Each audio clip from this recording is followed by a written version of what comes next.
তোমার কপাল পড়ে যাবে, ওই কষ্টের শুরু হবে শেষ নাই। বলে হুজুর কেমন? বন্ধু কোরআন এসেছে যাক্কুম এমন একটা কাঁটাযুক্ত বিষাক্ত ফল, ওই বিষাক্ত ফলটা জাহান্নামীদের খাওয়ার জন্য বরাদ্দ করে দেওয়া হবে।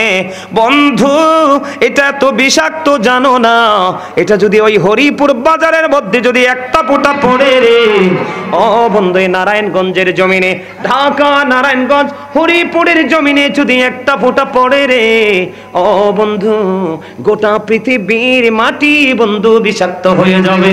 কিয়ামত পর্যন্ত এই পৃথিবীতে কোনো শস্য জন্ম হবে না।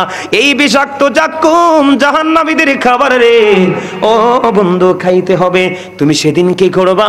আল্লাহ বলেছেন এই বিষাক্ত ফল খাইতে হবা, চিৎকার করবা, কান্নাকাটি করবা, কেউ তোমার কান্না শুনবে না, কেউ তোমার ডাক বন্ধু শুনবে না। এখানে শুধু ক্ষান্ত নয়, এটা কোরআনে পেয়েছি বন্ধু খবর। এবার হাদিস শরীফের দিকে যখন নজর দিলাম, হাদিস শরীফের দিকে নজর দিয়ে দেখলাম আমার নবীজি জানিয়ে দিয়েছেন জাহান্নামীদের জন্য আরেকটা খাবার বন্ধু বরাদ্দ করা আছে, যেটার নাম হলো তিনাতুল খাবার। জোরে জোরে বলুন না নাউজুবিল্লাহ। কি খাবার? ইয়া রাসূলুল্লাহ, ইয়া হাবিবাল্লাহ, নবী গো এই তিনাতুল খাবারটা কি গো নবী? আমার আপনার পানে নবী বন্ধু জানিয়ে দিয়েছেন এই তিনাতুল খাবারটা হলো আরেকটা জাহান্নামীর নিংড়ানো রক্ত পোজ অথবা ঘাম। জুড়ে জুড়ে বলুন নাউজুবিল্লাহ। কত জঘন্য অবস্থা হবে বন্ধু। আমার দিকে তাকান, এই পৃথিবীর মানুষ কিছু খাবার খাক বা না খাক, কিন্তু বন্ধু পানি ছাড়া মানুষ বাঁচে না, কোনো প্রাণী বৃক্ষ তরুলতা বাঁচে না, বাঁচে বন্ধুরে আমার। এই পৃথিবীর বুকে টিউবওয়েলের পানি, না হয় বন্ধু সাপ্লাইয়ের পানি, না হয় ফ্রিজের পানি, না হয় আইসক্রিম, আপনি যত ঠান্ডা চান এবং যত গরম প্রয়োজন সেটা দুইটাই আপনার আমার জন্য বরাদ্দ হয়ে যায়। কিন্তু বন্ধু ওপারটা এত ভয়ঙ্কর হবে, আপনি যদি মুনাফিকের খাতায় যদি আপনার নাম ওঠে রে, আমার আল্লাহ জানিয়ে দিয়েছে ইন্নাল মুনাফিকিনা ফিদ দারকিল আসফালি মিনান নার। রাসূল বলেছেন believers love the prophet, hypocrites don't love the prophet. নবীজি বলেছেন ইমানদাররা আমি নবীকে ভালোবাসবে, মুনাফিকরা আমি নবীকে ভালোবাসবে না। আর জানা মুনাফিক আমার আল্লাহ তাদের সম্পর্কে ওয়াজ করেছেন বন্ধু ইন্নাল মুনাফিকিনা ফিদ দারকিল আসফালি মিনান নার। আমার আল্লাহ ওয়াজ করেছে মুনাফিকরা জাহান্নামের একেবারে লোকাল প্লেস নিকৃষ্ট জায়গায় থাকবে। জোরে জোরে কন্যা নাউজুবিল্লাহ। ওই মানুষগুলোর জন্য অভিশপ্ত খাবার। আপনার পানির তৃষ্ণা, পানির পিপাসায় বন্ধু আপনার কলিজা ছেদন হয়ে যাবে। আমার নবীজি জানিয়ে দিয়েছে রে, তোমরা প্রস্তুত থাকো, তোমরা নিজেদেরকে প্রস্তুত রাখো যদি পাপী হও। তুমি যখন পানির তৃষ্ণা লাগবে রে, তোমার মাথা দিয়ে গরম পানি ঢেলে দেওয়া হবে। এত গরম, এটা মাথায় ডালতে দেরি বন্ধু পেটের মধ্যে ঢুকতে দেরি করবে না। পেটটার মধ্যে ঢুকতে দেরি রে, 2 রানের মধ্যে খান দিয়ে বন্ধু সব কিছু লিকুইড হয়ে বের হতে থাকবে। ওই যে বলেছিলা ইয়ামুতু, তুমি মরতে পারবা না। আল্লাহ বলেছেন ফিহা ওয়ালা ইয়াহইয়া, তুমি বাঁচতেও পারবা না। আল্লাহ বলেছেন ওয়াহুমান হাবিয়ুকাইবিন, তুমি ওখান থেকে পালাইতেও পারবা না। আল্লাহ বলেছেন people will not die that day, people will not be able to live that day, people will not be able to escape that day। বাঁচতে পারবা না, মরতে পারবা না, ওখান থেকে পালাতেও পারবা না। ও বন্ধু তোমার জন্য যাক্কুম বরাদ্দ, তোমার জন্য তিনাতুল খাবার বরাদ্দ, উত্তপ্ত গরম পানি বরাদ্দ। আগুনের মধ্যে মোমের মধ্যে আগুন লাগলে মোমের যেমন অবস্থা হয়, বরফের মধ্যে পানি লাগলে বরফ যেমন অস্তিত্ব হারিয়ে ফেলে, ঠিক বন্ধ পাপীদের ওই পানি লাগতে দেরি মোমের মতো গুলো 2 রানের মধ্যখান দিয়ে বের হতে থাকবে। কান্নাকাটি করবে, চিৎকার করবে, হাহাকার করবে, আকাশ বাতাস বন্ধু পুরো ভারী হয়ে যাবে। তুমি কি করবে? তুমি কি করবে? তুমি না বলবা। এখন আপনারা আমাকে মনে মনে বলতে পারেন হুজুর আপনি তো একটু আগে বললেন যে আল্লাহ বলেছে আমাদেরকে সুন্দর করে বানিয়েছে, আল্লাহ বলেছে আমাদেরকে আল্লাহর মন মতো করে বানিয়েছে। হুজুর যদি মন মতো করে বানিয়ে থাকি গো, এত কঠোরতার মানে কি? কেন গো তিনাতুল খাবাল বরাদ্দ, কেন গো জাকুম বরাদ্দ, কেন উত্তপ্ত গরম পানি বরাদ্দ? নবীজি বলেছে জাহান্নামীদের সবচেয়ে কম আযাব হলো বন্ধু আগুনের এক জোড়া জুতা, আগুনের এক জোড়া জুতা পরিয়ে দিবে। বিয়ে বাড়িতে যেমনি গোস্তের পাতিল উতরায়, ঈদের দিনে যেইভাবে প্রত্যেকটা মুসলমানের ঘরে ঘরে টকবক টকবক করে গোস্ত উতরায়, গরুর গোস্ত যেইভাবে উতরায় বন্ধু, তার চাইতে ভয়ঙ্কর ভাবে তার মাথার মগজ বন্ধু উতরাইতে থাকবে। ওই যে বলেছি বাঁচতে পারবা না, মরতে পারবা না, পালাতে পারবা না, কান্নাকাটি করবে, পাগল পাড়া হয়ে যাবে, কেউ তোমাকে সাহায্য করতে আসবে না। সেটার কারণ কি আমি তোমাদেরকে একটু পরে বলবো। আমার নবীজি বলে দিয়েছে এই পৃথিবীর আগুনের মতো নয়, পানি যে তোমাকে গরম দেওয়া হবে। আবু হুরায়রা রাদিয়াল্লাহু তাআলা আনহু থেকে হাদিস কানা বর্ণিত, আমার নবী আপনার নবী দু জাহানের বাদশা নবী রাহমাতাল লিল আলামিন নবী, তিনি বলে দিয়েছেন বন্ধু আল্লাহ জাহান্নামীদের জন্য আগুনকে 1000 বছর তাপ দিয়েছে, আগুনের রং হয়েছে বন্ধু লাল। আমার আল্লাহ কয় না না না, এই আগুনে হবে না, আগুন কি আরো 1000 বছর তাপ দিয়েছে বন্ধু, আগুনের রং হয়ে গেছে বন্ধু সাদা। আমার আল্লাহ বলে না না না, এই আগুনে হবে না, আমার আল্লাহর 1000 বছর তাপ দিয়েছে বন্ধু, আগুনের রং হয়ে গেছে কালো। এক এক করে 3000 বছর উত্তপ্ত করে আগুনকে বরাদ্দ করে রাখা হয়েছে। এই আগুন তোমাকে গিলে খাবে। সবচেয়ে বড় দুঃখজনক খবর হলো তুমি বাঁচতেও পারবা না, মরতেও পারবা না, ওখান থেকে পালাইতেও পারবা না বন্ধু। এখানে আরো বড় দুঃখের খবর, জাহান্নামীদের দুঃখের কোনো শেষ নাই বন্ধু। আপনাদেরকে গভীরভাবে খেয়াল করতে হবে, এই পৃথিবী থেকে চাঁদ মাত্র 1,40,000 মাইল দূরে। কত মাইল? 1,40,000 মাইল দূরে চাঁদ। 1969 সনে Neil Armstrong 50 lakh crore dollar ব্যয় করে 2 বন্ধুকে নিয়ে বন্ধু চাঁদের দেশে গিয়ে বিন্দু পরিমাণ বালুকণা নিয়ে ফিরে আসলেন।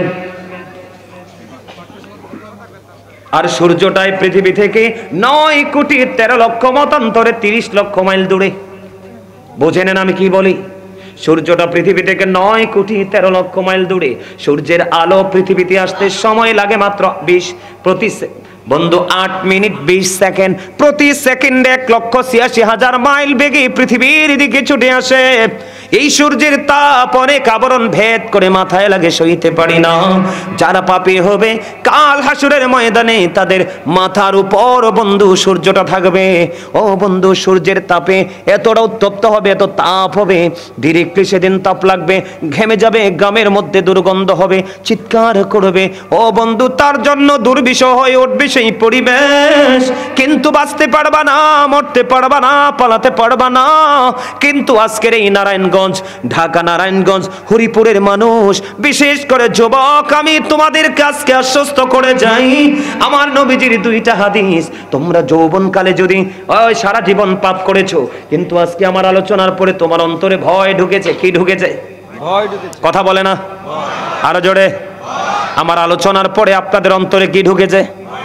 ভয় ঢুকেছে। আপনি যদি আজকের পর থেকে যদি আপনি সিদ্ধান্ত নেন যে হুজুর আমি আমার জীবনে আর কোনোদিন অন্যায় করব না, তাহলে আল্লাহ বলেছেন এই যে ভয়ের কারণে আল্লাহ ওয়াজ করতেছেন, O believers you fear me, Allah ইমানদারদেরকে ডেকে বলে তোমরা আমাকে ভয় করো। আল্লাহ তোমাকে ভয় করলে লাভটা হবে কি? আমার আল্লাহ বলেছেন আল্লাহ উইল ফরগিভ ইউ, আল্লাহ আমাদের সমস্ত জীবনের গুনাহগুলি মাফ করে দিবে। এটা শুধু আমি ইংলিশে বলিনি, আমার আল্লাহ কোরআনে বলেছেন আল্লাযীনা আমানু, যারা ঈমান এনেছে, ওয়া কানু ইয়াত্তাকুন, এবং তাকওয়া অবলম্বন করেছে, লাহুমুল বুশরা, তাদের জন্য সুসংবাদ, ফিল হায়াতিদ দুনিয়া, দুনিয়ার জীবনে, অফিল আখিরা, এবং পরকালের জীবনে। জুড়ে জুড়ে বলেন না সুবহানাল্লাহ। ওয়াজকে এটা করব নাকি পাল্টাই ফেলবো? হ্যাঁ, ওয়াজকে এটা ভালো লাগে আপনাদের কাছে? ভাল লাগে? সত্যি করে কইছেন? সবার কাছে? কার কার কাছে ভালো লাগে? সোজা করে 2 হাত তুলে দেখান। এইভাবে একদম সোজা করে, একবারে সোজা সোজা, একবারে সোজা। নারায়ে তাকবীর, নারায়ে রিসালাত, আত্মান। সবাই রাজি আছে আমার ওয়াজে? মামা কি কোন? আপনি রাজি আছেন নি? ইনশাআল্লাহ। আলহামদুলিল্লাহ বলেন। আরো জোরে, আরো মহব্বতে। এই ওয়াজটা আমি মনে করি বর্তমান সময় বেশি দরকার। চাচা কি বলেন? বেশি দরকার না? কারণ আমাদের ছেলেরা ধ্বংস হয়ে গেছে। আমি বর্তমান সময় যুবকদেরকে নিয়ে আতঙ্কিত। আমি বর্তমান সময়ের বর্তমান প্রেক্ষাপটের যুবকদেরকে নিয়ে আমি কি বলবো, শঙ্কিত। তার কারণ আমাদের যুবকরা, বেঈমান যুবকরা সত্যিকারের রিয়েল শিখে শিখে আমরা মুসলমানদেরকে গায়েল করার চেষ্টা করতে। আপনারা বলেন ফিলিস্তিনের মুসলমানকে কি ইহুদি যুবকরা মারতেছে না? বিভিন্ন লেবাসে মারতেছে না?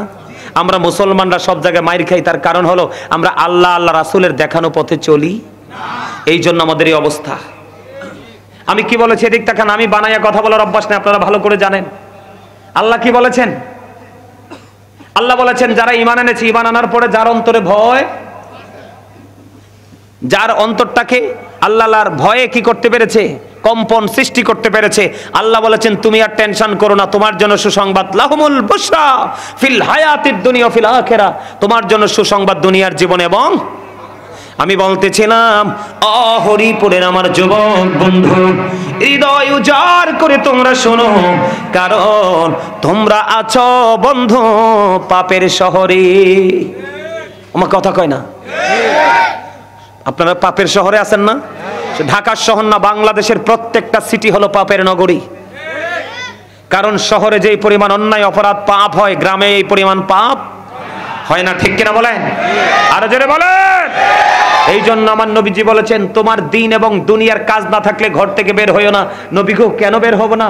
আমার নবীজি বলছেন দিন এবং দুনিয়ার কোনো প্রয়োজন না থাকলে তুমি ঘর থেকে বের হইও না, কারণ ঘর থেকে যদি অপ্রয়োজনে বের হও, তোমার সর্বপ্রথম যে অপরাধ হবে সেটা হলো চোখের জিনা। ঠিক। কিসের জিনা? কিসের জিনা? আপনার জিনা যখন চোখের হবে তখন অটোমেটিক্যালি সেই জিনার পাওয়ার কিন্তু কলবে চলে আসবে। তখনই কিন্তু মানুষের দ্বারা নফসের দুষ্টামি, নোংরামি, পাপ কাজ শুরু হয়ে। আমি বলে দিতে চাই রে যুবক, আজকের আলোচনার পরে যদি তোমরা মনে মনে চিন্তা করতে পারো, মনটাকে স্থির করে যদি ডিসাইড করতে পারো গো যে হুজুর আমার জীবনে আমি কত অন্যায় করেছি, আমার জীবনে আমি কত অপরাধ করেছি, এই অপরাধ কিভাবে মুক্তি পাবো গো, আমি তোমাদের জন্য বন্ধু বলে দিতে চাই, খেয়াল করে শোনো। আমার নবীজি বলে দিয়েছেন তোমরা যদি ভয় ভীতি তোমার হৃদয়ের মধ্যে যদি তুমি জমা করে চলতে পারো রে, আমার নবীজি যুবকদের জন্য চমৎকার মেসেজ দিয়েছেন। আমি দুইটা মেসেজ তোমাদেরকে শোনাবো। আমার নবীজি বলেছেন, হাদিস শরীফের মধ্যে এসেছে, আল হাসান ওয়াল হুসাইন সাইয়্যিদু শাবাবি আহলিল জান্নাহ। আমার নবীজি বলেছেন ইমাম Hasan and Hussain are the leader of younger people in জান্নাহ।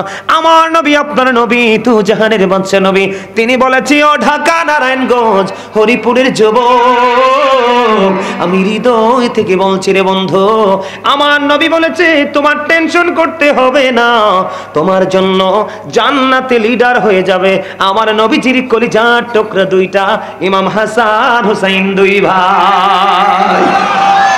এখন বুড়া মানুষ মনে মনে চিন্তা করবে, কি করবে?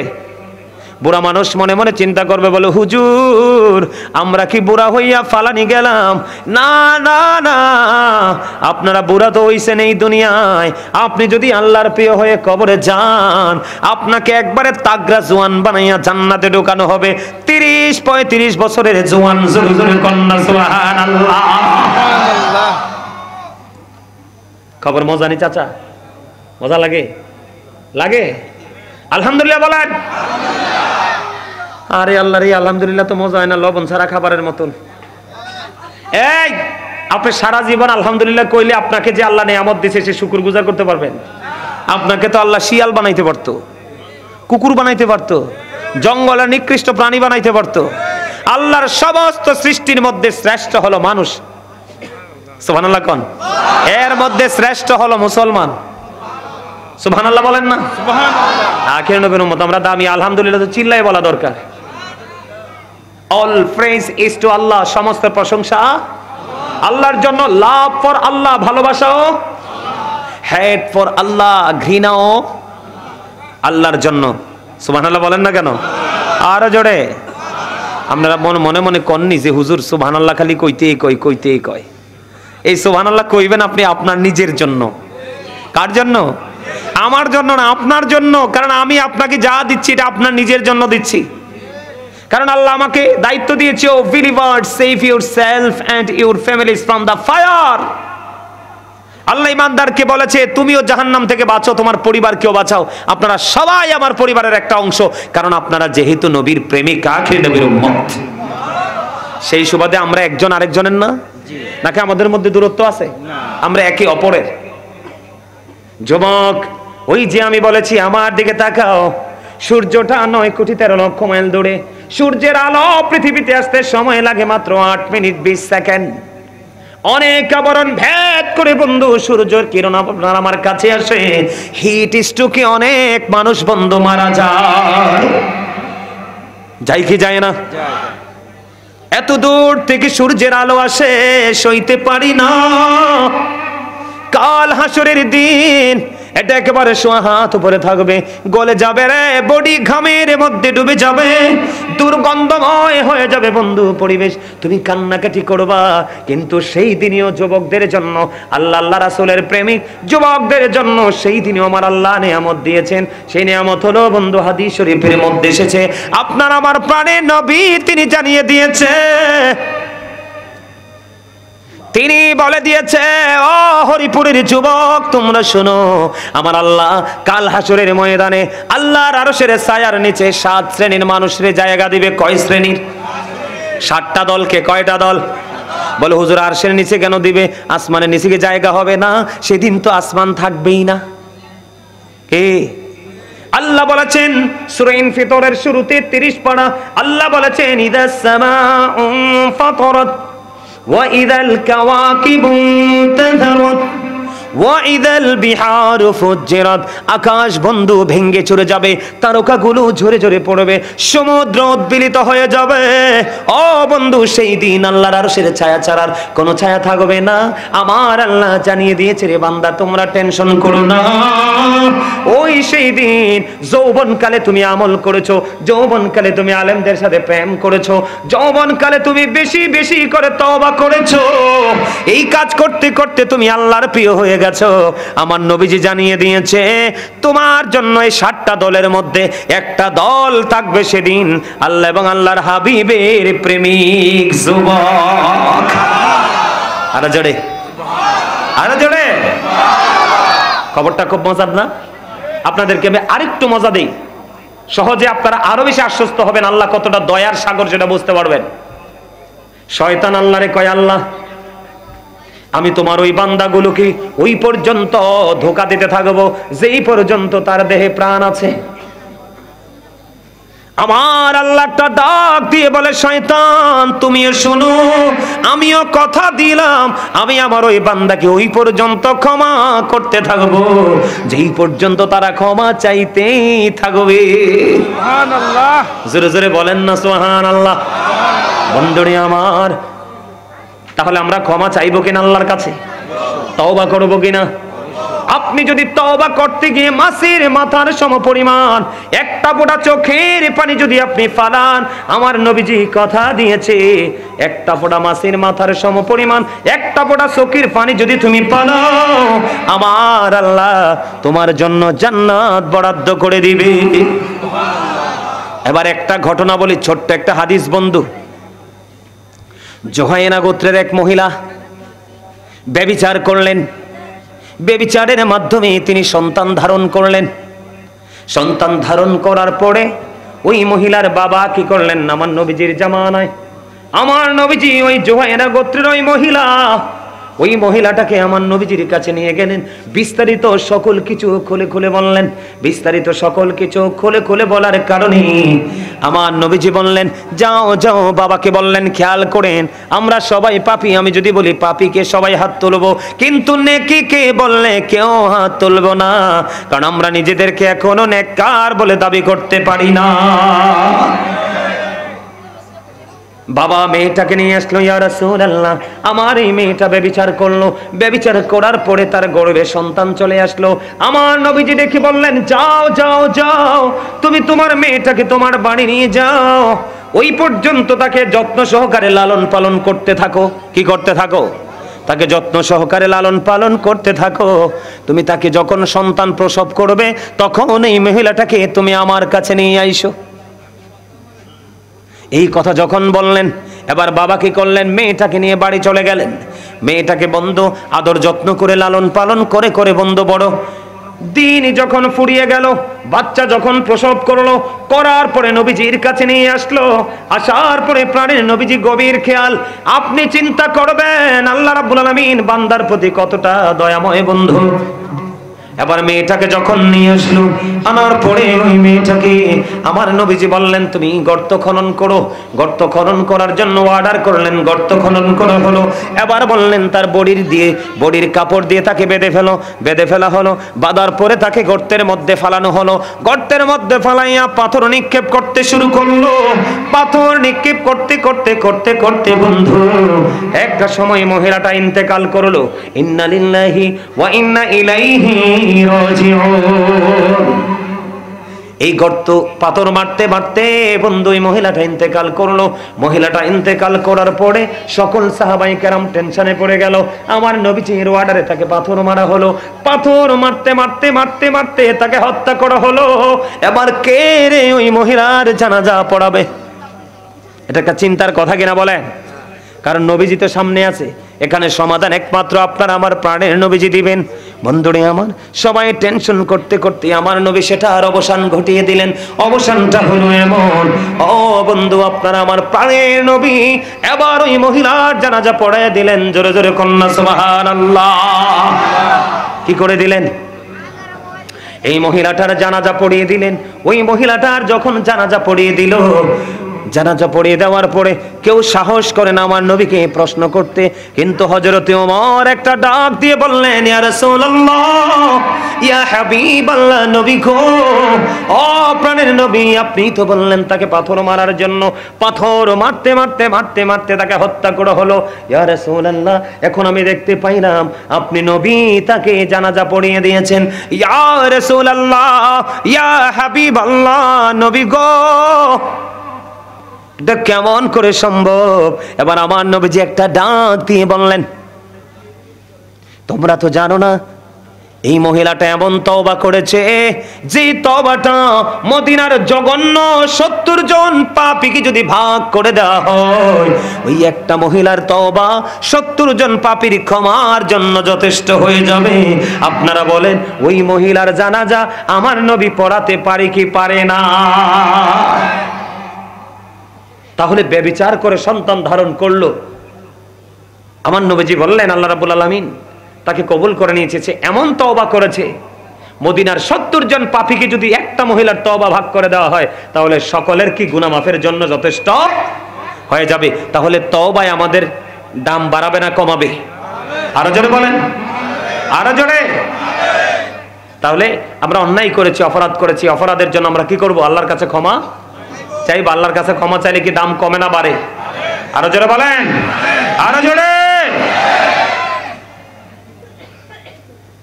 আমি আরেকটা মজার খবর আপনাদেরকে শোনাই হাদিস শরীফ থেকে। এটি কিন্তু কানো কাল্পনিক গল্প বানানো নয় বন্ধু। হাদিস শরীফ আমার দিকে তাকান, এইটা বলে আমি আরেকটা আলোচনা, ওই যে বলেছি বাস্তবতা নিয়ে আলোচনা করব, ওই বাস্তবতা নিয়ে আপনাদের সামনে বন্ধু আজকে আলোচনা করব। আরেকটা ওয়াজ করবো নি তওবা নিয়ে, আরেকটু মজার জায়গা, খুব মধুর একটা হাদিস বন্ধু। একজন লোক 99টা খুন করছে। কয়টা? 99টা হত্যা খুন করার পরে একজন খ্রিস্টানের কাছে চলে গেল। তিনি একজন ধর্মযাজক ছিলেন। ওনার কাছে গেলেন, উনি বুজুর্গ ছিলেন। ওনার কাছে গিয়ে প্রশ্ন করলেন, আমি একটা একটা করে 99টা খুন করছি, আল্লাহ আমার অপরাধ ক্ষমা করবেন? উনি বললেন না। না বলতে দেরি, এবার কি করলেন তিনি? কেন না করলো? তাকেও সঙ্গে সঙ্গে হত্যা করে ফেলেছে। কয়টা হইছে? সমান সমান সমান সমান কয়টা হইছে? 100টা হইছে। 100টা হত্যা করার পরে আবার তিনি বন্ধু আরো বুজুর্গ খুঁজতেছেন। খুঁজতে খুঁজতে খুঁজতে খুঁজতে আল্লাহর একজন প্রিয় লোকের খবর পাইলেন। ওনার কাছে বিস্তারিত খুলে বললেন। খুলে বলার পরে আবার তিনি উত্তর দিয়ে দিলেন, অবশ্যই তোমার জন্য কত ক্ষমার দরজা খোলা আছে রে, কিন্তু এই ক্ষমাটা তোমাকে কেমন করে চাইতে হবে? তুমি যেখান থেকে এসেছো সেখানে আর ফিরে যেতে পারবা না, কারণ সেখানের মানুষগুলো খারাপ। আমি এমন একটা জায়গার ঠিকানা তোমাদেরকে দিব, এমন একটা জায়গার ঠিকানা আমি তোমাদেরকে দিব, ওই ঠিকানা মোতাবেক তুমি চলে যাবে, তাদের সাথে থাকবে, আল্লাহর গোলামি করবে, আল্লাহ রাব্বুল আলামিন তোমার তওবা কবুল করবে, তোমাকে ক্ষমা করে দিবে। জোরে জোরে বলুন না সুবহানাল্লাহ। এবার তিনি কি করলেন? ওই বুজুর্গ লোকের কথা শুনে তিনি হাঁটতে হাঁটতে বন্ধু যেখান থেকে এসেছেন ওই রাস্তা অতিক্রম করে তিনি উল্টা দিকে যেই দিকে দেখিয়ে দিলেন সেই দিকে তিনি চলতে শুরু করলেন। যেতে শুরু করলেন বন্ধুরে আমার, যাইতে যাইতে যাইতে যাইতে রাস্তার মধ্যে বন্ধু 2 দল ফেরেশতা তাকে এসে ঘেরাও করে ফেললো। কয় দল ফেরেশতা? এক দল হলো জান্নাতি, আরেক দল হলো জাহান্নামী। এক দল বলতেছে, জাহান্নামী দল বলতেছে তার প্রাণ পাখি, কারণ তার মৃত্যুর সময় হয়ে গেছে ওই জায়গায়। এক দল বলতেছে তোমাকে আমরা তোমার প্রাণ পাখি কেড়ে নিব। এখন জান্নাতীরা বলতেছে না না না, তার প্রাণ পাখি হরণ করতে দিব না। কে করতে দিব না? আমরা জান্নাতীরা নিয়ে যাব। 2 পক্ষের মধ্যে 2 গ্রুপের মধ্যে বন্ধু তর্ক বিতর্ক চলতেছে। তর্ক বিতর্ক চলতে চলতে চলতে চলতে শেষ পর্যন্ত আল্লাহ রাব্বুল আলামিনের পক্ষ থেকে ফয়সালা দানকারী হিসাবে আরেকজন ফেরেশতা আসলো। এসে এবার ওই ফেরেশতারা বন্ধু 2 গ্রুপের মধ্যে সমাধান করার জন্য একজন আসলো। আসার পরে তিনি বললেন আমি একটা ফয়সালা করব, তোমরা 2 দল মেনে নিবে কিনা? কয় হ্যাঁ আমি মেনে নিব। মেনে নিবেন? কয় হ্যাঁ মেনে নিব। ফয়সালাটা কি? তোমরা রাস্তাটা মাপো, সে যেই দিক থেকে এসেছে ওই দিকে রাস্তা বেশি, নাকি যেই জান্নাতীদের ক্ষমা পাওয়ার জন্য যেই দিকে রওনা হইলেন ওই দিকে রাস্তাটা বেশি? যেই দিকের রাস্তাটা বন্ধু বেশি হবে কম হবে ওই দিকে তারা তার প্রাণ পাখিটা নিয়ে যাবে। এবার বন্ধু রাস্তা মাপা শুরু হলো, কতটুকু রাস্তা এসেছে আর জান্নাতি ক্ষমা পাওয়ার জন্য জান্নাতীদের সাথে মিলিত হওয়ার জন্য কতটুকু রাস্তা বাকি আছে। যখন মাপা হলো, মাপা হওয়ার পরে মাপার পরে চাইয়া দেখলেন যেই দেশের উদ্দেশ্যে রওনা হয়েছে মাত্র আধা হাত বন্ধু বেশি গেছে। কত হাত? আধা হাত, মানে জান্নাতীদের দিকে একটু বেশি চলে গেছে। তার মানে এই দিকের জায়গা কম, যেই দিক থেকে আসছে সেই দিকের জায়গা বেশি। তার ওনার ফয়সালাটা ছিল যেই দিকের জায়গা কম হবে ওই দিকের ফেরেশতা তার প্রাণ পাখিটা কবজ করবে। এবার বন্ধু কি করলেন? ওনার কথা অনুযায়ী, বিচার অনুযায়ী এবার যখন দেখলেন আধা হাত পরিমাণ ওই জান্নাতীর দিকে বন্ধু এগিয়ে গেছে, আমার আল্লাহর ফয়সালা অনুযায়ী ওই পরে ওই ফেরেশতার ফয়সালা হলো তার প্রাণ পাখি নিবে জান্নাতীরা। জোরে জোরে কন্যা সুবহানাল্লাহ। তখন সে কি করছে? 100টা খুন করেছে। আমি আপনাদেরকে জাস্ট বুঝাচ্ছি কি করতেছি, যে পাপের পরিমাণটা 100টা খুন করার পরে যদি সে জান্নাতীদের সাথে মিলিত হওয়ার উদ্দেশ্যে রওনা দিয়া আধা হাত বেশি চলে যাওয়ার কারণে যদি জান্নাতি ফেরেশতারা তার প্রাণ পাখি নিতে পারে, তাহলে আপনি আমি তো আল্লাহর প্রিয় হাবিব, হাবিবুল্লাহর প্রিয় উম্মত, তাহলে আমরা আরো বেশি ক্ষমা পাওয়ার অধিকার আমাদের আছে। ঠিক কিনা বলেন? আরো জোরে বলেন না, আরো জোরে বলেন। আমার কথা কি আপনারা বুঝতে পারছেন? ওই ওয়াজটা করছি মা বোনদের জন্য, কোন জন্য? ওই হাদিসটা বলেছি সে ব্যভিচার করেছে, তারপরেও আল্লাহ রাব্বুল আলামিন তাকে কি করেছে? ক্ষমা করে দিয়েছে। তাহলে আমরা তো অত জঘন্য পাপ করি নাই, তাহলে আমরা ক্ষমা পাবো এই প্রত্যাশা আমাদের আছে না নাই? আরো জোরে বলেন আছে না নাই? 100% আছে, আছে না? ওই যেটা আমি বলতেছিলাম বন্ধু, আপনাদেরকে ক্ষমার জায়গাটা একটুখানি পরিচয় করিয়ে দিলাম, আপনারা একটুখানি বুঝে নিবেন। ও বন্ধু আমার দিকে আপনারা তাকান। আমি বলেছিলাম জাহান্নামীদের জন্য কত ধরনের বন্ধু অপরাধ, কত ধরনের সাজা। বন্ধুরি আমার, ফুলচেরাতের পোলটা 30,000 বছরের রাস্তা হবে। কত হাজার? 30,000 বছরের রাস্তা হবে। চুলের চাইতে চিকন হবে, হীরার চাইতেও ধার হবে। উপরের দিক থেকে আগুন জ্বলন্ত, নিচের দিক দিয়ে আগুন উদিত। ও বন্দে ফুলছে রাতের পল, যদি তুমি পার হতে না পারো, নিচে জাহান্নাম, তোমাকে জাহান্নামে চলে যেতে হবে। জোরে জোরে কন্যা নাউজুবিল্লাহ। আপনার জন্য আরো ভয়ঙ্কর খবর বন্ধু, পাপীদের জন্য প্রত্যেকের কবর থেকে ওই হাসরের ময়দান কমপক্ষে 50,000 বছরের রাস্তা হবে। কেমন করে বন্ধু তুমি যাবে? যদি তুমি মুমিন হও, আল্লাহ রাসূলের প্রেমিক হও। এই যে এটা মেরাজের চাঁদ, কিসের চাঁদ? আগামী 27 তারিখে মেরাজ উদযাপন করব আমরা, ঠিক কিনা বলেন? মেরাজের গুরুত্ব আছে না নাই আমাদের কাছে? আরো জোরে বলেন। আমরা মেরাজ করব কি করব না? আপনারা করবেন না মেরাজ? মেরাজের রাত্রিতে উদযাপন করবেন না? আওয়াজ এত ছোট কেন? আপনাদের এখানে হয় না মেরাজ উদযাপন হয় না? আরে মিয়া, মুসা নবী আল্লাহরে দেখতে চাইলো, আল্লাহ ডাইরেক্ট নিষেধ করে দিছে। মুসা কয় রব্বি ইয়ারনি, আল্লাহ কয় লাংতারানি। আর আপনার আমার নবী এমন একজন নবী, নবীজি চায় নাই, কিন্তু আল্লাহ নিজে দাওয়াত দিয়ে কোরআন শরীফে 15 পারা সূরা বনী ইসরাইলের 1 নম্বর আয়াতটা পড়ে দেখবেন। আল্লাহ যে আল্লাহর হাবিবকে দাওয়াত করে নিচে 4-5 বরকতময় করে দিয়েছে। কেন? আল্লাহ কয় আমি আমার হাবিবকে যেন আমার নিদর্শনগুলো দেখাতে পারি। সুবহানাল্লাহ বলেন, আরে জোরে বলেন। বন্ধুরে আমার, আপনি যদি মুমিন হন, আপনি যদি আল্লাহওয়ালা হন, আপনি যদি আল্লাহর প্রিয় বুজুর্গ বান্দা হন, তাহলে বন্ধু আপনার জন্য হাসরের ময়দানে যাওয়ার জন্য 50,000 বছর রাস্তা পার হওয়ার জন্য আপনার জন্য জান্নাতি বাহন বরাদ্দ থাকবে। আর যদি পাপী হন, আপনাকে ওই 50,000 বছর রাস্তা হেঁটে হেঁটে যেতে হবে। তাহলে পাপীদের, মোট কথা হলো পাপীদের কোনো উপায় নেই। আমরা পাপী হয়ে কবরে যেতে চাই না, আমরা কি করতে চাই? জান্নাতি হয়ে কবরে যেতে চাই, আল্লাহর প্রিয় হয়ে কবরে যেতে চাই। এখন আসেন, এত সাজা কেন? ওই যে আমি বলেছি, আল্লাহ তো বলেছে আমাদেরকে সুন্দর করে বানাইছে, আল্লাহ তো বলেছে আমাদেরকে আল্লাহর মন মতো করে বানাইছে, কিন্তু এত কঠোর সাজার কারণ কি? এত কঠোর সাজা দিবেন কেন? এটার কারণ হলো, আমার দিকে তাকান, আল্লাহ বলেছেন সূরা ইউনূসের 44 নম্বর আয়াতে আল্লাহ বলেছেন, ইন্নাল্লাহা লা ইয়াযলিমুন নাসা শাইআন ওয়ালাকিন্নান নাসা আনফুসাহুম ইয়াযলিমুন। আল্লাহ বলেছেন আল্লাহর বান্দার উপর জুলুম করে না, অত্যাচার করে না, বান্দা নিজেই নিজের উপর বন্ধু অত্যাচার করে। জোরে জোরে কন্না নাউজুবিল্লাহ। আল্লাহ বলেছেন আল্লাহু লা ইউহিব্বুজ জালিমিন। আল্লাহ বলেছে আল্লাহর বান্দার উপর যারা জুলুম করে, নিজের উপর নিজে, আল্লাহ জালেমদেরকে পছন্দ করে না, ভালোবাসে না। আল্লাহ বলেছেন ওমালিজ জালিমিনা মিন আনসার। জালেমরা যখন বিপদে পড়ে যায়, আল্লাহ তাদের জন্য কোনো সাহায্যকারীও রাখে নাই। জোরে জোরে কন্না নাউজুবিল্লাহ। তাহলে দোষ, অপরাধের জন্য আমরা দোষ কাউকে দিতে পারি না, নিজের দায় নিজেকে নিতে। কি লাভ হবে আমি অন্যজনকে দোষে, সব পেয়েছি আমি আমার আপন কর্ম দোষে। ঠিক কিনা বলেন? তাহলে আমরা জাহান্নাম থেকে বাঁচতে চাই কি চাই না? যদি বাঁচতে চাই, আমি আমার আলোচনায় ঢুকতে চাই, বাস্তবতায় ঢুকতে চাই। আমার নবী কি উত্তম চরিত্র ছিল না? এটা বিশ্বাস করেন সবাই?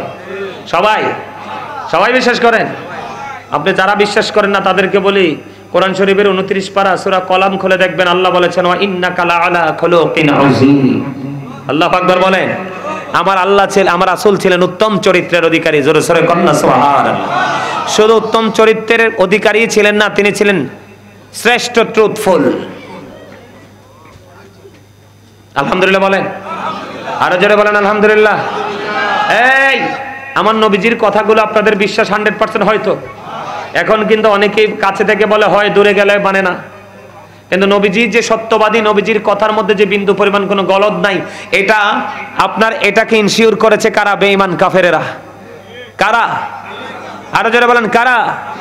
ইহুদিরা বলেছেন হি ওয়াজ ভেরি ট্রুথফুল। নবী ছিলেন শ্রেষ্ঠ সত্যবাদী। আওয়াজ তুলে বলেন সুবহানাল্লাহ। আরো জোরে বলেন না সুবহানাল্লাহ। বন্ধুরে আমার আবার দিকে তাকান। এই যে বাস্তবতাটা তুমি আজকের স্টেজ দিয়ে শুরু করি, আমরা যখন ওয়াজে যাই, ওয়াজ করি, জুম্মার দিনে যখন বন্ধু ইমাম সাহেব, খতিব সাহেব যখন জুম্মার বয়ান করে, আপনারা দেখবেন অনেকেই বন্ধু অমনোযোগী হয়। মনোযোগটা থাকে না, আছে না নাই? মনোযোগ থাকে না। এই মনোযোগ না থাকার কারণে ও বন্ধু, এই মনোযোগটা না থাকার কারণে মানুষের দুনিয়ার কাজও ভালো হয় না, আল্লাহর গোলামিও ভালো হয় না। মানে গোলামিটাও সঠিকভাবে করা হয় না, দিন দুনিয়ার কাজটাও ভালোভাবে করা হয় না। বন্ধুরে আমার দিকে খেয়াল করেন, আমার নবী, আপনার নবী, দু জাহানের বাদশা নবী রাহমাতাল লিল আলামিনের কাছে একদিন এক ইহুদি আসলেন দিন সম্পর্কে শিক্ষা নেওয়ার জন্য। ওই ইহুদি আসলেন ওট নিয়ে যখন ওই ইহুদি আসলো, আসার পরে নবীজির দরবারে বসলেন। নবীজি আবার বয়ান দিচ্ছেন। বন্ধুরে আমার, কথা বলে না, কথা বলো কেন? এটা কি কথা বলার জায়গা? হ্যাঁ, টুপি কই তোমার? টুপি কই? ওই যে দেখছেন, ওই যে বলছি না, হ্যাঁ বাইতে তো থুই আসবো, দোষ তো ওদের না, ওদের দোষ না তো, দোষ তো বাবা মার। কার দোষ? আর যারা বলেন বাবা মার দোষ, কারণ বাবা মা তার সন্তানের দায়িত্ব যত্ন সহকারে পালন করে। কিন্তু every parent should take care their children very carefully. প্রত্যেকটা পিতামাতার উচিত তাদের সন্তানের দায়িত্ব যত্ন সহকারে পালন করা। আর আমরা সন্তান হিসাবে we should Obi our parents. আমাদের প্রত্যেকের উচিত আমাদের পিতামাতাকে মান্য। বাবা মা যদি সঠিক শিক্ষাটা দিত, তাহলে কিন্তু ছেলেটার পকেটে যেমনি মোবাইলটা আছে তেমনি কিন্তু টুপিটাও থাকতো। মোবাইল থাকে কিন্তু টুপি থাকে, এটা আমাদের জন্য মুসলমান হিসেবে অত্যন্ত লজ্জাজনক বিষয়। কি বিষয়? অত্যন্ত লজ্জাজনক বিষয়। আমার দিকে তাকান, আমি আমার যে মূল আজকের আলোচনা, আমি সেই দিকে বন্ধ যাইতে চাই। আমার নবী, আপনার নবী, দু জাহানের বাদশা নবী রাহমাতুল লিল আলামিন, তিনি বন্ধু জানিয়ে দিয়েছেন। আমার দিকে তাকান, এক ইহুদি আসলেন আমার নবীজির কাছে দ্বীনের শিক্ষা নেওয়ার জন্য। এবার ইহুদি আসলেন একটা ওট নিয়ে, আমার নবীজির সামনে যখন বসলেন, বসার পরে নবীজি বন্ধু দ্বীনের সম্পর্কে দাওয়াত দিচ্ছে। কিন্তু নবীজি যে কথাগুলো বলছে, ওই কথাগুলোর মধ্যে বন্ধু ওই ইহুদির মন নাই। ইহুদি কি করতেছেন? একবার নবীজির দিকে তাকায়, আর একবার বন্ধু তার ছাড়া ওটের দিকে তাকায়, একবার আমার নবীজির দিকে তাকায়, আর একবার বন্ধু ছাড়া, একবার আমার নবীজির দিকে তাকায়, আর একবার বন্ধু ওই ছাড়া ওটের দিকে তাকায়। নবীজি দেখতে পাইলেন যে তার আমার দিকেও তার খেয়াল, তার ওঠের দিকেও খেয়াল, একসাথে দুই দিকে খেয়াল করার কারণে বন্ধু তার দ্বীনের সম্পর্কে শিক্ষাটা হচ্ছে।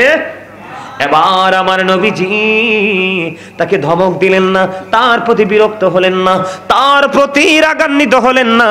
আমার নবীজি একটা ডাক দিয়ে বললেন, তুমি তোমার ওই ওটটাকে বেঁধে আসো।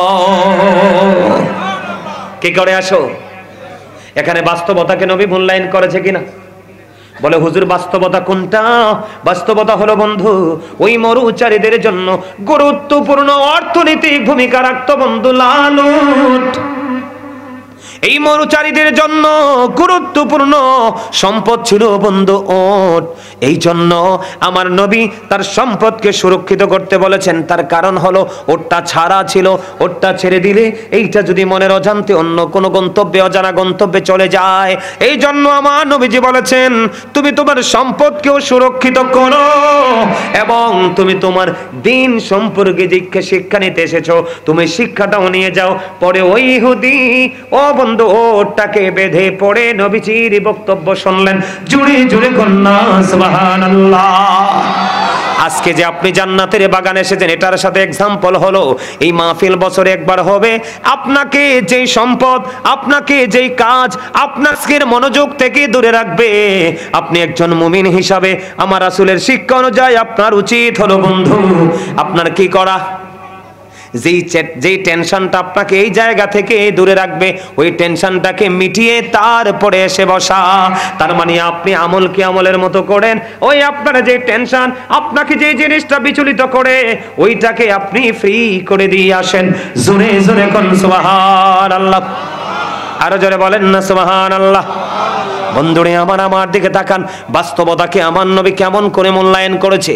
আমাদের দেশে দেখবেন কিছু মানুষ আছে শুধু বন্ধু নামাজ নিয়ে, শুধু কোরআন তেলাওয়াত নিয়ে, শুধু সফর নিয়ে ব্যস্ত থাকে। তার স্ত্রী আছে, সন্তান আছে, মা বাবা আছে, কারোর কোনো গুরুত্ব রাখে না। আছে না নাই? কথা বলেন না। এটার নাম ইসলাম না? এটার নাম কি না? এটার নাম ইসলাম না। ও বন্ধু, নবীজির একজন গোলাম, নবীজির একজন প্রিয় গোলাম, যার নাম হলো আব্দুল্লাহ। কি? নবীজির আল্লাহর প্রিয় হাবিব, হাবিবুল্লাহর একজন প্রিয়, তার নাম হলো আব্দুল্লাহ। আমি যে বলেছি আপনি বাস্তবতাকেও মূল্যায়ন করতে হবে এবং আপনি আপনার পরকালের বাজারও করতে হবে। আব্দুল্লাহর বিয়ে হলো 3 দিন হয়ে গেল। কয়দিন? আব্দুল্লাহর বিয়ে হলো 3 দিন হয়ে গেল বন্ধু। আব্দুল্লাহর বিয়ে হলো 3 দিন হয়ে গেল। 3 দিন পরে আব্দুল্লাহর বাবা আসলেন নতুন যে নববধূ, বধূর কাছে জানার জন্য।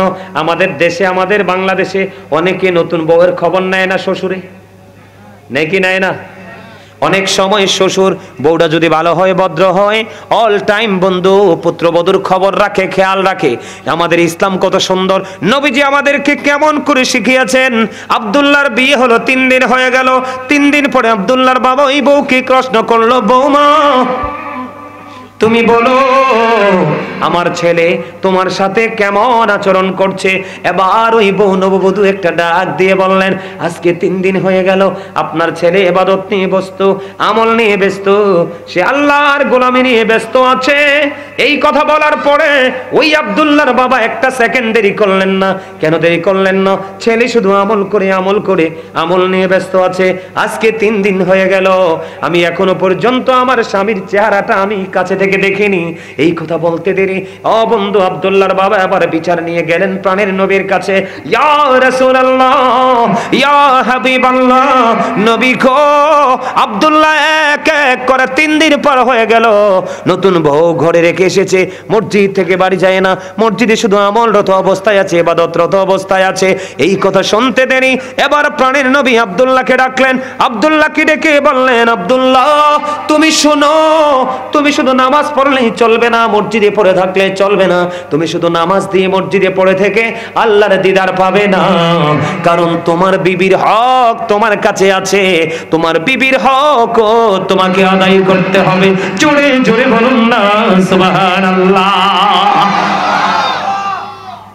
মজা লাগলো না খবরটা? কথা বলেন না কেন? খবরটা মজার কিনা? মনে রাখেন, বিবিকে সময় না দিলে কিন্তু বিবি আপনার কাছে একবারে টাকা পয়সা সোনা গয়না দিয়ে যদি একবারে আপনি ওনাকে ভরেও দেন, তারপরেও কিন্তু বিবি কি করবে না। যদি আপনি বিবিকে সময় না দেন, বিবি আপনার সংসারে থাকবে। তাহলে এখানে বাস্তবতা কি হলো? বিয়ে করেছেন, বউকেও সময় দিতে হবে, বউয়ের চাহিদাও মিটাইতে হবে।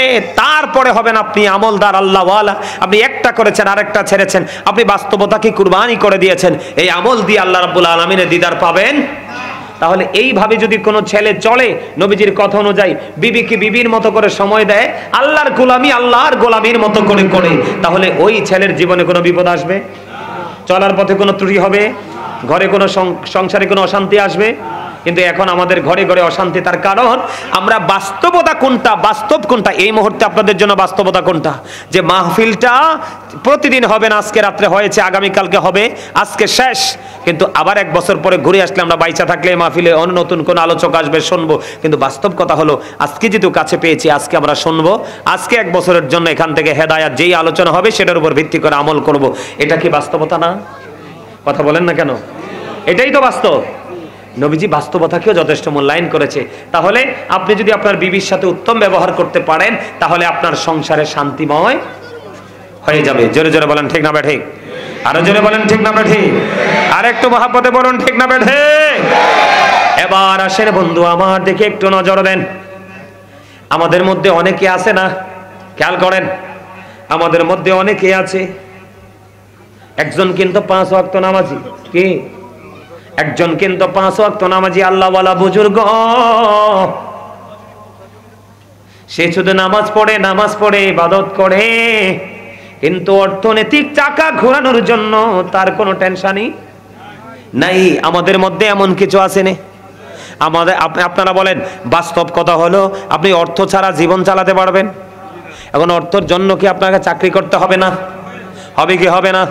বন্ধু আমার দিকে তাকান, সাআদ বিন মুআজ রাদিয়াল্লাহু তাআলা আনহু, এগুলো খেয়াল করেন, শিখে নিয়ে যান। সাআদ বিন মুআজ রাদিয়াল্লাহু তাআলা আনহু তিনি প্রতিদিন এশারের নামাজ পড়তেন আমার নবীজির পিছনে জামাতে। সুবহানাল্লাহ বলেন না? প্রত্যেক দিন এশারের সালাত আদায় করতেন। আপনার আমার প্রাণের নবীর পিছনে বন্ধু জামাতে এশারের নামাজ শেষ করার পরে এবার বন্ধু চলে যাইতেন ইনি ওনার গন্তব্যে, ওনার গোত্রে গিয়ে অসংখ্য মুসল্লিদের ইমাম হয়ে যাইতেন। তার মানে নবীজির কাছে আসলে মুসল্লি, ওনার গন্তব্যে গেলে তিনি কি হয়ে যাইতেন? ইমাম হয়ে যেতেন।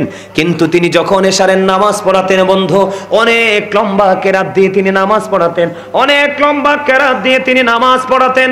তিনি যখন লম্বা কেরাত দিয়ে নামাজ পড়াতেন, একদিন একজন মুসল্লি ওনার এই লম্বা কেরাত পড়ার কারণে, একদিন এই ব্যক্তি খেজুর বাগানের মালিক, কিন্তু উনি লম্বা কেরাত দিয়ে নামাজ পড়ানোর কারণে ওনার খেজুর বাগানে পানি সময় মতো দিতে ব্যাঘাত ঘটতো। তখন ওই খেজুর বাগানের মালিক তিনি কি করলেন? সময় মতো তিনি, দেরি হওয়ার কারণে সময় মতো খেজুর বাগানে পানি দিতে হবে, এই জন্য তিনি জামাত ছেড়ে দিয়ে একাকী নামাজ পড়ে তিনি খেজুর বাগানে নামাজ পানি দিতে চলে গেলেন। গভীরভাবে খেয়াল করেন, আমাদের মধ্যে যদি এই মানসিকতা থাকে, এই চিন্তাধারা থাকে, জীবনে কোনোদিন আপনার আমার মধ্যে কোনো বিপর্যয় আসবে না, বিপদ আসবে না। প্রত্যেকটা জায়গায় আপনি পারফেক্ট একজন মানুষ হিসাবে নিজেকে দাঁড় করাতে পারবেন। বিষয়টা বুঝতে পারছেন নি? সাদ বিন মুআজ নবীজির পিছনে মুসল্লি, নিজের গোত্রে এসে এশারের জামাতের ইমাম, কিন্তু তিনি যখন নামাজে দাঁড়াতেন লম্বা কেরাত দিয়ে তিনি নামাজ পড়াতেন। তিনি যখন লম্বা কেরাত দিয়ে নামাজ পড়াতেন, একদিন একজন খেজুর বাগানের মালিক লম্বা কেরাত দিয়ে নামাজ পড়ানোর কারণে তিনি কি করলেন? এবার বন্ধু ছেড়ে দিয়ে এখান থেকে চলে গেলেন খেজুর বাগানে, নামাজ পড়লেন না, একা একা নামাজ পড়ে চলে গেলেন। বন্ধুই বিচার চলে গেল প্রাণীর নবীজির কাছে। আমার নবীজির কাছে যখন বিচার গেল, নবীজি যখন জানতে পারলেন, জানতে পারার পরে এবার ওই ইমাম সাহেবকে নবীজি ডাকলেন, তার মানে সাদ বিন মুআজকে ডাকলেন। তুমি এশারের জামাত তুমি লম্বা চূড়া দিয়ে পড়িও না, অথবা নবীজি বললেন বড় যখন কোন জামাতের ইমাম হয়ে যাবে তুমি অনেক লম্বা কেরাত দিয়ে তুমি নামাজ পড়িও না, ছোট্ট ছোট্ট সূরা দিয়ে তুমি নামাজ পড়াইও, কারণ এটার মধ্যে অসুস্থ মানুষ থাকতে পারে। পারে কি পারে না বলেন না? অসুস্থ মানুষ, বিভিন্ন সমস্যার সম্মুখীন মানুষ থাকতে পারে কি পারে না? যেটা তার লম্বা কেরাতের কারণে তার ব্যাঘাত হতে পারে, সমস্যা হতে পারে। যেমন ওই খেজুর বাগানের মালিক তার পিছনে জামাত ছেড়ে দিয়ে খেজুর বাগানে চলে গেল। আমার নবীজি জানিয়ে দিলেন, লম্বা জামাত যখন তুমি পড়াবে, ছোট্ট ছোট্ট সূরা দিয়ে তুমি নামাজ পড়াবে। তার কারণ এখানে বাস্তবতা হলো, এখানে বন্ধু বড় বাস্তবতা হলো, যে অসুস্থ মানুষ আছে এটাই চরম সত্য। অনেকে লম্বা সময় দাঁড়ায় থাকতে পারে না, এটাও সত্য। অনেকের বন্ধু যে বিশেষ জরুরি কাজ আছে, 2 মিনিট দেরি হলে সে কাজটা করতে পারবে না, এটাও সত্য। যেমন ধরেন আপনাদের নারায়ণগঞ্জ থেকে, ধরেন যাত্রাবাড়ি থেকে আপনি গাড়িতে উঠবেন কুমিল্লাতে, কে কথা বলেন না কেন? আপনি নামাজটা লম্বা করার কারণে বাস, ট্রেন অথবা টিকিট, বিমান আপনি মিস করেছেন। এইরকম জরুরি মুসল্লি থাকতে পারে কি পারে না? এক্সাম্পলটা হলো ওই খেজুর বাগানের মালিক। দেখেন আমার নবীজি কেমন ভাবে আমাদেরকে শিক্ষা দিয়েছেন, কেমন ভাবে আমাদেরকে জীবন গঠন করতে বলেছেন।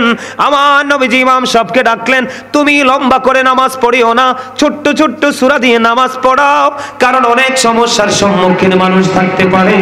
এটার কারণ হলো বন্ধু, আপনি যদি খেজুর বাগানের মালিকেরটা ধরেন, আমার নবীজি জানিয়ে দিয়েছে নামাজ যেমন মুমিনের জন্য ইবাদত, ও বন্ধু খেজুর বাগানে পানি দিয়ে খেজুর ফলানো এটাও মুমিনের জন্য বড় ইবাদত।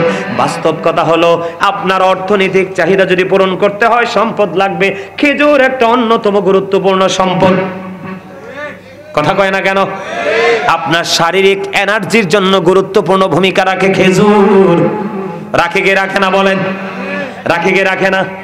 এবং বর্তমান সময়ে বাংলাদেশের জন্য খেজুর একটা সোনার হরিণ। গরিব মানুষ দেখবেন খেজুর কিনে খেতে পারে না, এই জন্য নবীজি বলেছেন তুমি শুধু নামাজ লম্বা করে পড়লেই চলবে না, তোমাকে জীবন জীবিকা উপার্জন করতে হবে। এই জন্য তুমি নামাজকে নামাজের মতো করে পড়ো, অর্থ উপার্জনের জন্য অর্থ উপার্জনের ফয়সালাটাও তুমি সেই মতোই করো। জোরে জোরে বলুন না সুবহানাল্লাহ। আপনাদের কাছে ভালো লাগেনি? হ্যাঁ, এই কথাগুলো জেনে রাখার দরকার নেই? আরো জোরে বলেন না, জেনে রাখার দরকার না? তাহলে আমরা কি করো? নবীজি এখান থেকে কি শিক্ষা দিল? তুমি ব্যবসা করো, কি করো? সময় মতো ব্যবসা করো, সময় মতো নামাজ পড়ো।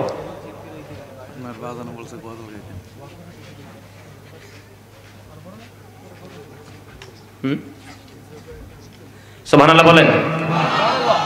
আর একটু আমার বাজানের অনুরোধ হচ্ছে গজল গাওয়া। কি গাওয়া? হ্যাঁ, আপনারা কি আমার সাথে গজল গাইবেন? কিন্তু আমি গজল গাইবো, শর্ত একটা আছে আপনাদেরকে। এশকের গজল, এশকের গজল। কিন্তু আপনাদের কাজ করতে হবে। আপনাদের কাজটা কি জানেননি? যার যার হাতে মোবাইল আছে নি, আমার ওই চাস্তো ভাইটার মতো সবার মোবাইল বের করেন। আমার বাজান কই? আইয়েন, এটা মজার জায়গা, আইয়ে পারেন। মামা কই? মামা খারাপ লাগছে মনে হয়, এনে বসেন। আমরা মোবাইল দেখো, মোবাইল বের করতে হইব। এই সবার মোবাইল বের করতে হইব, সবার স্টেজও আপনারটাও। এই আমি রেডি করেন, সবাই মোবাইল রেডি করেন। আমি কই কি কেমনে রেডি করবেন? মোবাইলের ফ্ল্যাশ লাইটটা জ্বালাবেন। কি করবেন? যার নাই সে হাত তুললে নাড়াবে এভাবে। আপনি হাত তুলতে রাজি না? রাজি? এর লাগি আপনি প্রশ্নটা করছেন, বুঝছি। এই কাজ হলো কি? গজল একটা না কয়েকটা গাইলামু, এক লগে কয়েকটা গাইলামু। সবাই ফ্ল্যাশ লাইট কি করতে হবে? জ্বালাইতে হবে এবং হাত তুলতে হবে, এভাবে এভাবে নাড়াইতে হবে। পারবেন সবাই? সবাই নাইলে গজল গামু না সবাই, ঠিক আছে তো? কেউ কিন্তু হাত নিচে রাখবেন না। যদি হাত নিচে রাখেন তাইলে আপনি কৃপণ। কি? কৃপণকে কিন্তু আল্লাহ পছন্দ পছন্দ। এই যে দেখছেন কয়েকজন খুলে ফেলছে, যার যার আছে বের করেন ভাই না প্লিজ, আমি একটা গজল গাইব। এই যে এইভাবে আমার মতো এইভাবে সুন্দর করে সুন্দর করে। হৃদয়ের গভীরে রেখেছি জানে নূর নবীরে, আমার প্রিয় নবীরে, নূর নবীরে। আপনাদের অনেকের হাত দিক উঠাই রাখছেন, ব্যাপার কি? ওই সময় যেভাবে সোজা করে হাত তুলছেন, সব আটটি দাঁড়াইবো, সব আটটি। এই যে আবার সুন্দর হয়েছে, আরো দূর, আরো আরো আরো আরো একবারে ইয়ার মতো, মৌমাছির মতো থাকতে হবে সোজা করে। হৃদয়ের গভীরে রেখেছি জানে নূর নবীরে, আমার প্রিয় নবীরে, নূর নবীরে, আমার প্রিয় নবীরে। হৃদয়ের গভীরে রেখেছি জানে নূর নবীরে, আমার প্রিয় নবীরে, নূর নবীরে, আমার প্রিয় নবীরে। অন্যায় অনাচারে ভরা ছিল জগৎ, ভরা ছিল। দয়াল নবী মায়ার নবী এসে সবই দূর করিল। দয়াল নবী মায়ার নবী এসে সবই দূর করিল। এমন নবীর শানমান কি করে করি বয়ান, এমন নবীর শানমান কি করে করি বয়ান। সেই নবীকে ভালোবাসি মনে প্রাণে রে, নূর নবীরে, আমার প্রিয় নবীরে, নূর নবীরে, আমার প্রিয় নবীরে। হৃদয়ের গভীরে রেখেছি জানে নূর নবীরে, আমার প্রিয় নবীরে, নূর নবীরে। সবাই বলেন না, হৃদয়ের গভীরে রেখেছি জানে নূর নবীরে, আমার প্রিয় নবীরে, নূর নবীরে, আমার প্রিয় নবীরে। অন্যায় অনাচারে ভরা ছিল জগৎ, ভরা ছিল। দয়াল নবী মায়ার নবী এসে সবই দূর করিল। দয়াল নবী মায়ার নবী এসে সবই দূর করিল। এমন নবীর শানমান কি করে করি বয়ান, এমন নবীর শানমান কি করে করি বয়ান। সেই নবীকে ভালোবাসি মনে প্রাণে রে, নূর নবীরে, আমার প্রিয় নবীরে, নূর নবীরে, আমার প্রিয় নবীরে। মারহাবা বলেন। মজা হইছে না? সব এটা গাইবো পরে। সব ঠিক আছে। আপনাদেরকে একবার যে বলছিলাম না যে কে কে ওয়াজের পক্ষে আছেন হাত তোলেন, আপনারা সবাই কিন্তু হাতগুলো এইভাবে উঠাইছিলেন, অপূর্ব সুন্দর লাগছিল। একটা গজল গাইবো, আপনারা লাড়তে না পারেন সবার হাতগুলো সোজা করে দাঁড় করাবেন। পারবেন? পারবেন? আমি এইভাবে এই যে উনি যেভাবে হাতটা তুলছে আমার এটার মতো অপূর্ব সুন্দর লাগবে। যখন মিডিয়াতে আসবে তখন আপনারা বুঝবেন যেটা দেখতে কত সুন্দর লাগে, তখন নিজে নিজে মনে মনে বলবেন যে আরে এখানে তো আমিও ছিলাম। ঠিক কিনা বলেন?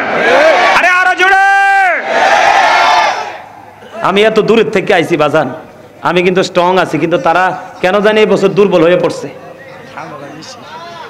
ঠান্ডা, কবরে যাওয়ার পরে কি ঠান্ডার অজুহাত দিতে পারবেন? তখন তো কোনো অজুহাত শোনা হবে না। যেমন করব আপনাদের সবার প্রিয় একটা গজল গাইবো, তারপর আবার ওয়াজে ঢুকবো। সবার প্রিয় হাত তুলতে হবে কিন্তু, রাজিনী বলেন? এটা আপনারা সবাই পারেন, আমার সাথে সবাই গাইবেন। এটা আমি জানি আপনারা সবাই পারেন। প্রেমের গজল গাইবেন? হাত তুলবেন, সবাই হাত তুলবেন, সবাই তোলেন, সবাই তোলেন, সবাই। এই তো এবার কত সুন্দর হয়েছে। সবাই একজনে ফাঁক রাখেন না, সবাই সবাই একবারে সোজা করে। দে পান তোলে দে মাঝি হেলা করিস না, দে পান তোলে দে মাঝি হেলা করিস না, ছেড়ে দে নৌকায় আমি যাব মদিনা, ছেড়ে দে নৌকায় আমি যাব মদিনা। দে পান তোলে দে মাঝি হেলা করিস না, দে পান তোলে দে মাঝি হেলা করিস না, ছেড়ে দে নৌকায় আমি যাব মদিনা, ছেড়ে দে নৌকায় আমি যাব মদিনা। দে পান তোলে দে সবাই, দে পান তোলে দে মাঝি হেলা করিস না, ছেড়ে দে নৌকায় আমি যাব মদিনা, ছেড়ে দে নৌকায় আমি যাব মদিনা। মক্কায় নবী এলো মা আমিনার ঘরে, হাসিলে হাজার মানিক কাঁদিলে মুক্তা ঝরে। দয়ালে মুর্শিদি যার শাখা তার কিসের ভাবনা, দয়ালে মুর্শিদি যার শাখা তার কিসের ভাবনা।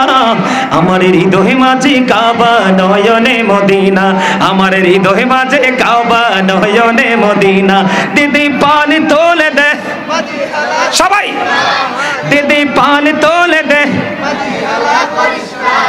ছেড়ে দে নৌকায় আমি যাব মদিনা, ছেড়ে দে নৌকায় আমি যাব মদিনা। নূরের রোশনীতে দুনিয়া গেছে ভরে, সে নূরের বাতি জ্বলে মদিনার ঘরে ঘরে। দয়ালে মুর্শিদি যার শাখা তার কিসের ভাবনা, দয়ালে মুর্শিদি যার শাখা কিসের ভাবনা। আমার হৃদয় মাঝে কাবা নয়নে মদিনা, আমার হৃদয় মাঝে কাবা নয়নে মদিনা। দিদি পান তোলে দে মাঝি হেলা করিস না, দিদি পান তোলে দে মাঝি হেলা করিস না, ছেড়ে দে নৌকায় আমি যাব মদিনা, ছেড়ে দে নৌকায় আমি যাব মদিনা। মারহাবা। হুজুর আরেকটা হইবো, আরেকটা হইবো। ভালো লাগছে, ভালো লাগছে, আলহামদুলিল্লাহ বলেন। আলহামদুলিল্লাহ ভালো লাগছে বলে। এগুলো তো প্রেম, এগুলো কি মোহাব্বত, ঠিক না? ঠিক। আরো জোরে আরেকটা গাইবো, ওইটাও আপনাদের পছন্দের, কারণ আপনাদেরকে এই বছর একটু দুর্বল মনে হয় আমার কাছে। আপনাদের জজবাটা মনে হয় যে একটু স্লো হয়ে গেছে। কি হয়ে গেছে? আরো জোরে বলেন। একটু স্লো মনে হয় না? আরেকটা গজল গাইবো, এটা আপনাদের পছন্দের, অল্প একটু করে গাইবো। আপনারা আমার সাথে সুর দিবেন, রাজি আছেন?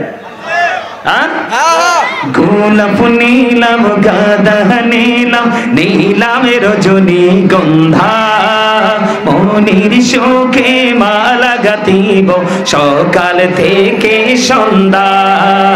একবার দেখা দাও যদি ও গো কামলিওয়ালা, একবার দেখা যদি ও গো কামলিওয়ালা। হাসি মুখে পড়াবো তোমায় হাজার ফুলের মালা, বলো ইয়া রাসূলুল্লাহ ইয়া হাবিবাল্লাহ, বলো ইয়া রাসূলুল্লাহ ইয়া হাবিবাল্লাহ। গোলাপ নীলাম গাঁদা নীলাম নীলাম রজনী গন্ধা, মনের শোকে মালা কাটিব সকাল থেকে সন্ধ্যা। একবার দেখা দাও যদি ওগো কামলিওয়ালা, একবার দেখা দাও যদি স্বপ্নে রাত্রি বেলা, হাসি মুখে পড়াবো তোমায় হাজার ফুলের মালা। বলো ইয়া রাসূলুল্লাহ ইয়া হাবিবাল্লাহ। মারহাবা মারহাবা, আর জোরে কর না মারহাবা, আর জোরে। মারহাবাটা সুন্দর করে দেওয়া লাগে। ধন্যবাদ দিবেন না আমারে? ধন্যবাদ পাও না আমি? ঠিক না ঠিক? হ্যাঁ, নবীর শান গাইছি। আপনারা জানেন আমি একজন লেখক, আপনারা সবাই জানেন আমি একজন লেখক। আমার এই কলিজায় গজলের অভাব নাই। মাটির পিঞ্জিরা সবার পরে লাস্ট ফিনিশিং আমার মায়ের গজলটা অনুরোধ ছিল। হ্যাঁ, মায়ের গজলটা গাইবো, মাটির পিঞ্জিরা গাইবো, আরো কত গজল গাইবো। ওয়াজ তো শেষ হয় নাই, ঠিক না বলেন? হ্যাঁ, ওয়াজ শুধু শুরু হইছে, ঠিক না ঠিক? ওয়াজ মাত্র শুরু। আচ্ছা, নোয়াখালীর গজলটা একটু কই না, মাঠটা গাইতাম। তুমি বেশি পছন্দ করো? আচ্ছা, হাদিয়া আছে নি পকেটে? আছে। গজল গাইলে কিন্তু হাদিয়া দিতে হয়, দিবা? এতে কত পাগল দেখছেন নি? মারহাবা কর, আরো জোরে, আরো জোরে।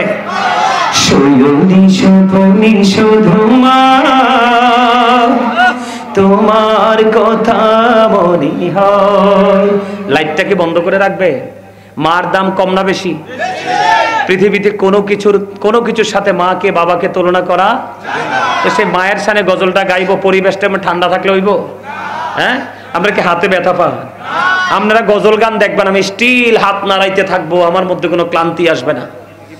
কারণ প্রেম এমন এক জিনিস, সবাই হাত তুলতে হবে। কৃপণতা করেন কেন? একটু পরে যখন আলোচনায় ঢুকবো তখন তো আর বলবো না যে আপনারা হাত তোলেন। ওই প্রথম যেইভাবে হাতটা তুলেছিলেন ঠিক সেইভাবে লাইটটা হাতে লন, মোবাইলের লাইটটাও রাখেন। পরে দেখবেন মিডিয়াতে কত সুন্দর দেখা যায়। এইভাবে হাতটা তুলে নাড়াবেন সবাই সবাই আমার সাথে সাথে। শয়নে স্বপনে শুধু মা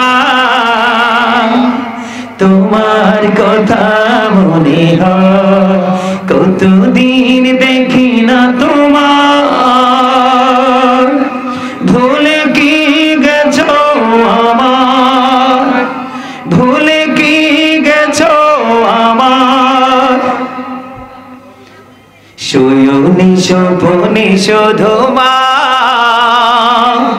তোমার কথা মনে হয়, কতদিন দেখি না তোমার, ভুলে কি গেছো আমার, ভুলে কি গেছো আমার। আমার ভুবন জুড়ে শুধু দুঃখ জানা, কে আর পরাবে আমায় সুখের সে মালা। আমার ভুবন জুড়ে শুধু দুঃখ জানা, কে আর পরাবে আমায় সুখের সে মালা। কপলে কে দেবে আর কাজলের টিপ, কপলে কে দেবে আর কাজলের টিপ, তুমি জেনে ধরায়। শয়নে স্বপনে শুধু মা তোমার কথা মনে হয়, শয়নে স্বপনে শুধু মা তোমার কথা মনে হয়। আমার ভুবন জুড়ে শুধু দুঃখ জানা, কে আর পরাবে আমায় সুখের সে মালা। কপলে কে দেবে আর কাজলের টিপ, তুমি জেনে ধরায়। শয়নে স্বপনে শুধু মা তোমার কথা মনে হয়। মারহাবা বলেন, আরো জোরে বলেন। মা বাবার সাথে প্রেম আছে না নাই? সবার আছে। মা বাবাকে ভালো না বাসলে আপনি যত বড় বুজুর্গ হন কোনো লাভ নাই। আপনি নামাজ পড়তে পড়তে, দান সদকা করতে করতে, আল্লাহর গোলামি করতে করতে আপনি জীবন শেষ করে দিয়েছেন, কিন্তু বাবা মার সাথে কি নাই? ভালো কোনো সম্পর্ক নেই। ওই এটাই হলো কি, এই জন্য আমি বলেছি আজকে আপনাদেরকে বাস্তবতা এবং আমল দুটোকে নিয়ে আমি আপনাদের সামনে আজকে আলোচনা করব। কি করব? আলোচনা করব। তার কারণ আমি মায়ের সামনে আরেকটা গজল গাইব, যেহেতু আপনারা শুনতে চাইছেন, ওরা খুব পছন্দ। আমার মা নাই, আমার বাবা নাই, দয়াল রে দয়াল, আমার কি মা ডাকার স্বাদ নাই রে, আমার কি বাবা ডাকার স্বাদ নাই রে। ঘরে যাইয়া সবাই দেখে মা জননীর মুখ, বাবা যখন মাথায় হাত দে ভুলে যাই সব দুঃখ। বলেন আমার মা নাই, আমার বাবা নাই, দয়াল রে দয়াল, আমার কি মা ডাকার স্বাদ নাই রে, আমার কি বাবা ডাকার স্বাদ নাই রে। ঘরে যাইয়া সবাই দেখে মা জননীর মুখ, বাবা যখন মাথায় হাত দে ভুলে যাই সব দুঃখ। ঠিক না বলেন? যার বাবা মা নাই তার মতো অসহায় পৃথিবীতে কয়েক হাজার কোটি টাকার মালিক হলেও সে, যার বাবা মা নাই তার মতো অসহায় পৃথিবীতে আর কেহ, ঠিক কিনা বলেন? আপনি সারা রাত বাইরে থাকেন, আপনাকে কেউ ডাক দিবে না, আপনার খোঁজ কেউ দিবে না। আপনি সারাদিন উপাস থাকেন, কিন্তু আপনি খাইছেন কিনা সেই খবর কেউ নিবে না। এজন্য আমাদেরকে বাস্তব কথা হলো আমলের পাশাপাশি বাবা মাকে ভালো বাসতে হবে, তাদেরকে সম্মান করতে হবে। ঠিক কিনা বলেন? আরো জোরে বলেন ঠিক না ঠিক? আরো জোরে বলেন। হ্যাঁ, কাউসার ভাইটা কে? ও মা গো, মা খাইছে। দেখছেন নি, এক আশেক আমার মাথার কোনায়, আরেক আশেক আমার নিচে। এই যে দেখেন 1000 টাকা হাদিয়ে দিছে। মারহাবা বলেন। আমি তো তার সাথে মজা করে বলছি, তার মানসিকতাকে পরীক্ষা করার জন্য। বুঝতে পারলাম যে তার মায়ের সাথে প্রেম। শোনেন, আমি যখন এই বছর প্রথম বছর আসছিলাম, শুভ যেই বছর ইন্তেকাল করছে, কি করছে, যেই বছর শুভ ইন্তেকাল করছে, এই বছর যখন প্রথম আসছিলাম, আসার পরে আপনাদের মনে আছে কিনা জানি না, আমি যখন গজল গাইছিলাম, আমার বাজান, আমি যখন গজল গাইছিলাম, আপনাদের মনে আছে কিনা জানি না, প্রথম থেকে যারা আমার আলোচনা শুনছেন, আমাকে আমার বাজান ভালোবেসে যে হাদিয়াটা দিয়েছে, ঠিক গজলের হাদিয়াটা ঠিক সেম ছিল। মারহাবা বলবেন না? এটা বড় ধরনের একটা মধুর প্রেমের একটা জিনিস। কিসের জিনিস? আমার লেখা, উনি যেহেতু 1000 টাকা হাদিয়ে দিয়েছে বাবা মার কথা শুনে, আমি সেই ক্লাস 9-10-এ থাকতে মায়ের শানে একটা গজল লিখেছিলাম। আমি কি গজলটা একটু গাই শোনাবো আপনাদেরকে? ক্লাস 9-10-এ পড়ি, আমার স্পষ্ট মনে আছে, তখন আমি এই গজলটা লিখেছিলাম আর কেঁদেছিলাম। উনি যেহেতু ভালোবেসে, মা বাবার প্রেমিক, শোনেন, ওনার এই হাদিয়া দেওয়া দেখা আমার ছোট ভাই সালাউদ্দিন, এই যে তাই মাথার উপরে দেখছেন না ওটা, এই যেটা আমারে 2 বার 500 টাকা করে 1000 টাকা হাদিয়ে দিছে না, এই ছেলেটা একবারে সাধারণ ছিল। কি ছিল? দাড়ি ছিল না, টুপি ছিল না, একদম ইয়াং ছিল, মানে নামাজ রোজা কিছুই ছিল না। আমার সাথে যখন তার সম্পর্ক হলো, তার এমন পরিবর্তন হয়েছে, এখন আমার সাথে যদি সে থাকে, ওইখানে আরেকজন আইছে হাদিয়া লইয়া, ওই যে আমার সাথে যখন তার সম্পর্ক হয়েছে, সম্পর্ক হওয়ার পরে এখন তারে দেখলে কি বসবে? সে তারে দেখলে বলবে না যে একজন আলেম? কথা বলেন না কেন? আরো জোরে। আপনি উচ্চ শিক্ষায় শিক্ষিত কিন্তু তার আমল নাই, তাকে আলেম বলে না। কিন্তু যার মধ্যে কোনো কি নাই, শিক্ষা নাই, কিন্তু সে আল্লাহ রাসূলের প্রেমিক, আমল কি দিনের তোড়ে আমায় নাম দড়িয়া টাকি দিয়া রে মা, আমায় নাম দড়িয়া ডাকি দিয়া কে নিবে রে ঘরে, দিবানিশি তোষের আগুন এই রে ধরে জ্বলে। মারহাবা, মারহাবা। নাম ধরে কেউ ডাক দেনি মা ছাড়া পৃথিবীতে কেউ আছে? কথা বলেন আছে? এই জন্য নবীজি বলেছেন হতভাগা সে, হতভাগা সে, হতভাগা সে ইয়া রাসূলুল্লাহ। নবী গো, কে সেই হতভাগা? নবীজি বললেন পিতামাতা দুজনকে পেয়েছে অথচ একজনকে পেয়েছে, দুজনের একজনকে আদর করে ভালোবেসে যে জান্নাতি হতে পারলো না, তার মতো হতভাগা আর কেউ হতে পারে না। নবীজিকে, এই যুবকেরা শোনো, শিক্ষিত ছেলেরা কিন্তু মা বাবাকে বেশি কষ্ট দেয়, মূর্খ ছেলেরা কিন্তু বাবা মাকে বেশি কষ্ট দেয় না। এটাই হলো বাস্তবতা। আমার নবীজিকে একজন প্রশ্ন করলেন, ইয়া রাসূলুল্লাহ, আমার বাবা আমার উপার্জিত অর্থ নিজের মতো করে খরচ করতে চায়।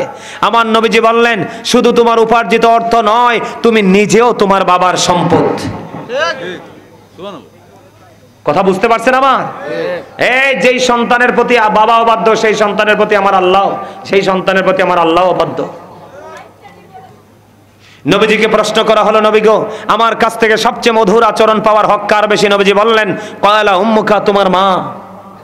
আবার প্রশ্ন করলেন, ক্বালা সুম্মা মান, তারপরে কে? নবীজি বললেন, ক্বালা উম্মুকা, তোমার মা। আবার প্রশ্ন করলেন, ক্বালা সুম্মা মান, তারপরে কে? নবীজি বললেন, ক্বালা উম্মুকা, তোমার মা। আবার প্রশ্ন করা হলো, ক্বালা সুম্মা মান, তারপরে কে? নবীজি বললেন, ক্বালা আবুকা, তোমার বাবা। সুবহানাল্লাহ বলেন না? আরে জোরে বলেন। মা বাবার সাথে ভালো আচরণ করবেন তো? মা বাবার সাথে প্রেমের বন্ধন লাগাবেন তো? সবাই লাগাবেন? মা বাবাকে ভালোবাসতে হবে। আমি যে আলোচনাটা করতেছিলাম আপনারা শোনেন, যে তুমি গজল গাইছি, গজলের সাথে একটু আলোচনাটাও করে নিলাম, দুই তিনটা হাদিস বলে দিলাম। সম্মানিত উপস্থিতি, আমার দিকে তাকান, আমি কি আলোচনা করতেছিলাম মনে আসেনি? আমরা একটু আগে যে বলতেছিলাম ভুলে গেছেন?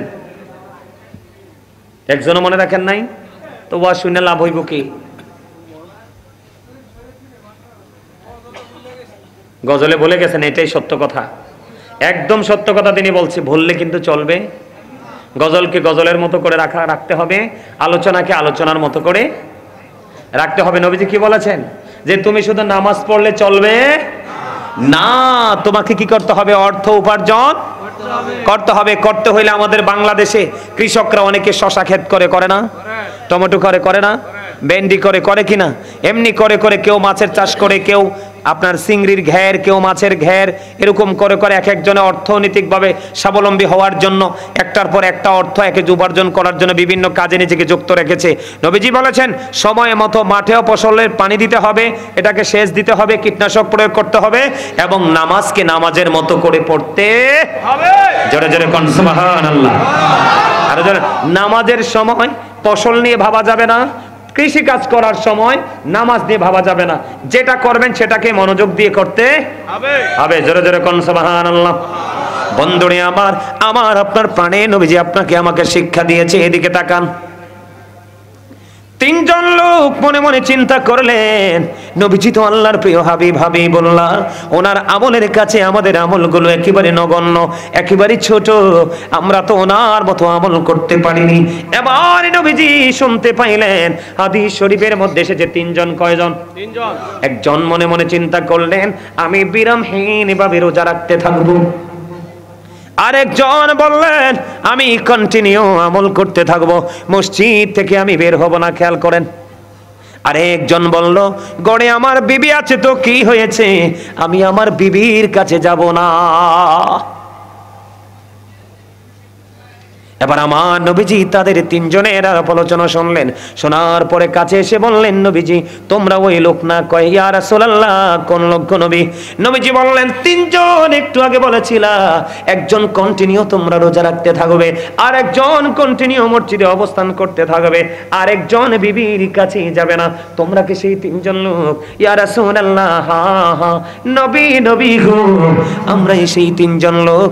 এবার আমার নবীজি বললেন, না তোমরা নবীজি এবার খেয়াল করেন, আপনারা সবাইকে বুঝে নিতে হবে। আমাদেরকে, আমাদের দেশে অনেক মানুষ আছে না নবীকে আমাদের মতো মনে করে? কথা বলেন না? আপনারা বলেন, নবী কি কোনো দিক দিয়ে আমাদের মতো? যদি কেউ নবীকে আমাদের মতো যদি মনে করেন, আপনাদের জন্য ওয়াজ। আমার নবী যখন বললেন তোমরা কি সেই তিনজন লোক? হ্যাঁ ইয়া রাসূলুল্লাহ, আমরা সেই তিনজন লোক। আমার নবীজি বললেন তোমরা বলেছো, একজন বলেছো কন্টিনিউ মসজিদে অবস্থান করবে, আর একজন বলেছো কন্টিনিউ রোজা রাখতে থাকবে, আরেকজন বলেছো বিবির কাছে যাবে না। না না না, আমার নবীজি বলেছেন তোমরা কে আছো আমার মতো? ক্বালা আইয়ুকুম মিসলি, তোমরা কে আছো আমার মতো? বন্ধু কেউ হাত তোলে নাই, কারণ নবীর মতো কেউ হইতে পারে না। ঠিক কিনা বলে? আবার নবীজি বলেছেন, এই জায়গাটাকে এখানে রেখে আমি ওই আব্দুল্লাহর কথা আপনাদেরকে মনে করিয়ে দেই বন্ধু। ওই আব্দুল্লাহ বিবি রেখে কোথায়? কয়দিন? 3 দিন দেখা হলো না। নবীজি বললেন না রে আব্দুল্লাহ, না, তুমি সফল হতে পারবা না, তুমি টেকসই ইমানদার হতে পারবা না, কারণ তোমাকে আমলও করতে হবে, তোমার বিবির কাছেও তোমাকে যেতে হবে, তাকেও সময় দিতে হবে। তার প্রিয় মানুষগুলো সবাইকে বাদ দিয়ে তোমাকে 3 কথার সাথী মনে করে তোমার সঙ্গে চলে এসেছে, তুমি তার হক আদায় করতে হবে। ঠিক তেমনি ভাবে আমার নবীজি 3 জনকে বললেন না না না, তোমরা কেউ আমার মতো নও, তোমরা কন্টিনিউ নামাজ পড়লে ইবাদত করলে চলবে না, বাকি কাজও করতে হবে। যিনি বললেন আমি কন্টিনিউ রোজা রাখতে থাকবো, নবীজি বললেন তোমার পক্ষে সেটা সম্ভব না, কারণ তুমি তো আমি নবীর মতো না। আমি নবী যখন রোজা রাখি রে, আমি নবী যখন রোজা রাখি, আল্লাহর পক্ষ থেকে আমার জন্য খাবার চলে আসে, কিন্তু তুমি এই কারণে তুমি আমি নবীর মতো নও, তুমি হাজার চেষ্টা করলেও তোমার ইফতার তোমার সাহরি তোমাকে তোমারই করতে হবে। কথা বলে না কেন? এই জন্য তুমি নবীর সাথে পাল্লা দিয়ে করতে পারবা না। আরেকজন বললেন আমি বিবির কাছে যাব না। কেন তুমি বিবির কাছে যাবে না? বিবি যদি তোমার বিরুদ্ধে সাক্ষী দেয়, তুমি যত বড় বুজুর্গ হও তুমি ধরা পড়ে যাবে। আবার স্বামী যত বড় আল্লাহওয়ালা, স্বামী বউ যত বড় আল্লাহওয়ালা হোক, বিবি যদি সেই স্বামী যদি বিবির পক্ষে বক্তব্য দেয়, তাহলে সেই বিবিও ধরা পড়ে যাবে। এই জন্য বন্ধু জায়গা বুঝে সময় বুঝে সব কিছুর সাথে নিজেকে যুক্ত রাখতে হবে। মুমিন একটা করে না, সবগুলোই করার চেষ্টা করে। ঠিক কিনা বলে? এবার আসেন বন্ধু, আমার নবী বাস্তবতাকে কেমন ভাবে মূল্যায়ন করেছেন। এক সাহাবী অসুস্থ হয়ে গেল, আমার নবীজি সাহাবীকে দেখতে গেলেন। খেয়াল করেন আমাদের চিন্তা ভাবনা কতটা বন্ধু নিচু, আমাদের চিন্তা ভাবনাটাকে আমরা স্মার্ট করতে পারি না। নবীজি যখন ওই অসুস্থ সাহাবীকে দেখতে গেলেন, নবীজি অসুস্থ সাহাবীকে দেখতে যাওয়ার পরে ও বন্ধু সাহাবী আবার আমার নবীকে ডাক দিয়ে বললেন ইয়া রাসূলুল্লাহ, ইয়া হাবিবাল্লাহ, নবী গো, আমার যে সম্পদ আছে আমি পুরো সম্পদ আল্লাহর জন্য খরচ করে দেব। আমার নবীজি বললেন না না না, ওই পুরো সম্পদ খরচ করা যাবে না। এবার বললেন ইয়া রাসূলুল্লাহ, আমি তাহলে অর্ধেক খরচ করে দিব। আমার নবীজি বললেন না না না, অর্ধেকও খরচ করা যাবে না। এবার আমার নবীকে একটা ডাক দিয়ে বললেন 1/3 খরচ করে দিব। এবার আমার নবীজি বললেন হ্যাঁ, এটা তুমি এটা করতে পারো। এবার আপনাদের কাছে একটা প্রশ্ন জাগতে পারে, নবীজি সবটার যখন কথা বললেন নবীজি বললেন না, অর্ধেকটার কথা যখন বললেন নবীজি বললেন না, ও বন্ধু 3 ভাগের 1 ভাগের কথা বলাতে নবীজি বললেন হ্যাঁ। এটার কারণ কি? এটার কারণ হলো আমার দিকে তাকান, আপনার ওয়ারিশ আসেনি, আপনার আমার ওয়ারিশ আসেনি, পরবর্তী প্রজন্ম আসেনি, ছেলে মেয়ে আছে, বাল বাচ্চার সব বন্ধু আপন স্বজনের আছে। এই জন্য নবীজি বারবার বলেছেন, একবার সবগুলো নবীজি বললেন না, অর্ধেক বললেন নবীজি বললেন না, 3 ভাগের 1 ভাগ বললেন নবীজি বললেন হ্যাঁ। তার কারণ হলো বন্ধু, আপনি যদি সব সম্পত্তি যদি আল্লাহর জন্য আল্লাহর পথে যদি খরচ করে ফেলেন, আপনার সন্তান হয়ে যাবে মিসকিন। বুঝে নেন বাস্তবতাকে আমার নবী কেমন ভাবে আপনাদের সামনে তুলে ধরেছে বন্ধু। আমার নবীজি বলে দিয়েছেন কি? আমার নবীজি বলেছেন তুমি যদি সবটা ব্যয় করে ফেলো, খরচ করে ফেলো, তোমার সন্তান হয়ে যাবে মিসকিন। অর্ধেকটা দান করার কথা বলাতে নবীজি বললেন না। কেন কেন নবীজি না করলেন? বন্ধুরে আমার, না করার কারণ হলো তুমি যদি অর্ধেক দান করে দাও, তাহলে তোমার সন্তান হয়ে যাবে ফকির। খেয়াল করেন, আমাদের ইসলাম ধর্ম কত সুন্দর, কত মধুর। আপনি সবটুকু দান করতে পারবেন না, অর্ধেকও দান করতে পারবেন না, কারণ আপনার ইন্তেকালের পরে আপনার সন্তান যেন ভিক্ষুকের মতো কারো কাছে হাত পাততে না হয়, কারো দুয়ারে দুয়ারে যেন ধর্ণা দিতে না হয়। এই জন্য নবীজি বলেছেন পুরোটাও করা যাবে না, অর্ধেকও করা যাবে না, 1/3 তুমি খরচ করো। জোরে জোরে বলুন না সুবহানাল্লাহ। শিক্ষাটা কি চমৎকার দেখছেন? তবে আজকে খেয়াল করেছি আপনাদের সামনে এই বিষয়গুলো নিয়ে আলোচনা করব। আপনাদের কাছে কি খারাপ লাগে নাকি ভালো লাগে? এগুলো জানার দরকার না? কথা বলেন না, জানার দরকার কি না? নবীজিকে যদি আপনি মহব্বত করতে পারেন আপনার জান্নাত নিশ্চিত। কি জন এক ব্যক্তি এসে প্রশ্ন করলেন, ইয়া রাসূলুল্লাহ, নবী গো কিয়ামত কখন হবে? নবীজি বললেন, তুমি কিয়ামতের দিনের জন্য কি প্রস্তুতি নিয়েছো? ইয়া রাসূলুল্লাহ, ইয়া হাবিবাল্লাহ, নবী গো কিয়ামতের দিনের জন্য কোনো প্রস্তুতি নিতে পারি নাই গো নবী, আমি আল্লাহ এবং আল্লাহর হাবিবকে ভালোবাসি। আবার নবীজি বললেন, তুমি যাকে ভালোবাসো তার সাথেই তুমি থাকবা। নবীজির প্রতি ভালোবাসাটা হতে হবে আমার অবর্ণনীয়। কি নবীজির প্রতি মহব্বতটা কি হতে হবে? অবর্ণনীয় হতে হয়।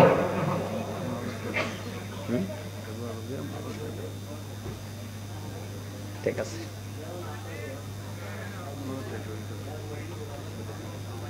কয়টা রে বাবা? হ্যাঁ, আমার টাইম কোন দিয়ে গেল?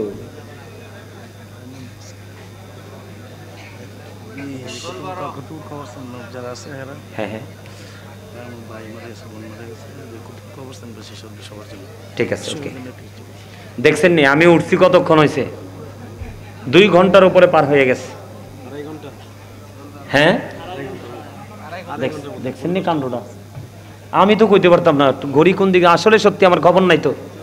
আমার বাজান বলছে মোনাজাত দিয়ে দিতে, আমি মোনাজাত দিয়ে দিব আপনাদের সামনে, আপনাদের সবাইকে নিয়ে আমি দোয়া করে দিব। তবে একটা জিনিস গুরুত্বপূর্ণ, যে বিষয়টা আমি একটুখানি ছোট্ট একটা টপিক আমি আপনাদেরকে দিতে চাই, নেবেন? এটা আমি আপনাদের জন্য খুব বেশি দরকার, কারণ আপনারা ঢাকা শহরের মানুষ। কোন শহরের মানুষ? হ্যাঁ হ্যাঁ, এটা জানি, এটা বলবো। আপনারা কি কোন শহরের মানুষ? ঢাকা শহরের মানুষ। এই কেউ বিরক্ত হয়ে না, আমি এখনই দোয়া করে দিব। এর দিক তাকান। আমি 10 থেকে 15 মিনিট লাগবে না, আরো কম সময়ের মধ্যে আমি একটা টপিক আপনাদেরকে দিতে চাই। এখন আমাদের বাংলাদেশের মানুষ কি সুস্থ বেশি না অসুস্থ বেশি? আরো জোরে বলেন। অসুস্থ বেশি না? অসুস্থতার কারণ কি আপনারা জানেন? জানেন না? এদিকে তাকান। এই কথা বলেন না দয়া করে, যুবকদেরকে বলছি। আমাদের বাংলাদেশের মানুষ এখন গ্রাম শহর নাই, সব জায়গায় অসুস্থ। তবে শহরের মানুষ বেশি অসুস্থ। আপনি যদি সুস্থ থাকতে চান, আমার নবীজি কি বলেছে শোনেন। আমার নবীজি বলেছেন, তোমরা বেশি বেশি করে জমজমের পানি খাও। কি খাও? জমজমের পানি খাও। নাই তো আমি বলতেছি তো, নাই যেটা আমিও জানি, নবীজির কথা তো আমাকে বলতে হবে। কি খাও? জমজমের পানি খাও। জৈতুনের তেল খাও বা ইউজ করো, যেটাই করো করো। নবীজি বলেছেন তোমরা খেজুর খাও। কি খাও? কালিজিরা খাও, মধু খাও। সুবহানাল্লাহ বলবেন না? যেই ব্যক্তি সপ্তাহে বা মাসে আপনার 2, 3, 4 দিন আপনি যদি পান, 2-3 ফোঁটা করে মধু খেতে পারবে, একবার পিওর, যেটা এখন যেটা কৃত্রিম মধু, এটা না। ওই মধু যদি খেতে পারে, তার শরীরে বড় কোনো রোগ বাসা বাঁধবে না। সুবহানাল্লাহ বলেন। বড় কোনো রোগ বাসা বাঁধবে না। এখন আমাদের জন্য কিন্তু কালো জিরাটা যদিও সবার জন্য পাওয়াটা ইজি, কিন্তু মধু কিন্তু পাওয়া সম্ভব। মধু পাওয়া সম্ভব? মধু পাওয়া সম্ভব না। খেজুরটাও সবার পক্ষে সম্ভব না। আপনার জমজমের পানিও সম্ভব না, জৈতুনের তেলও সম্ভব না। কিন্তু আমরা সুস্থ থাকতে হলে কি করতে হবে?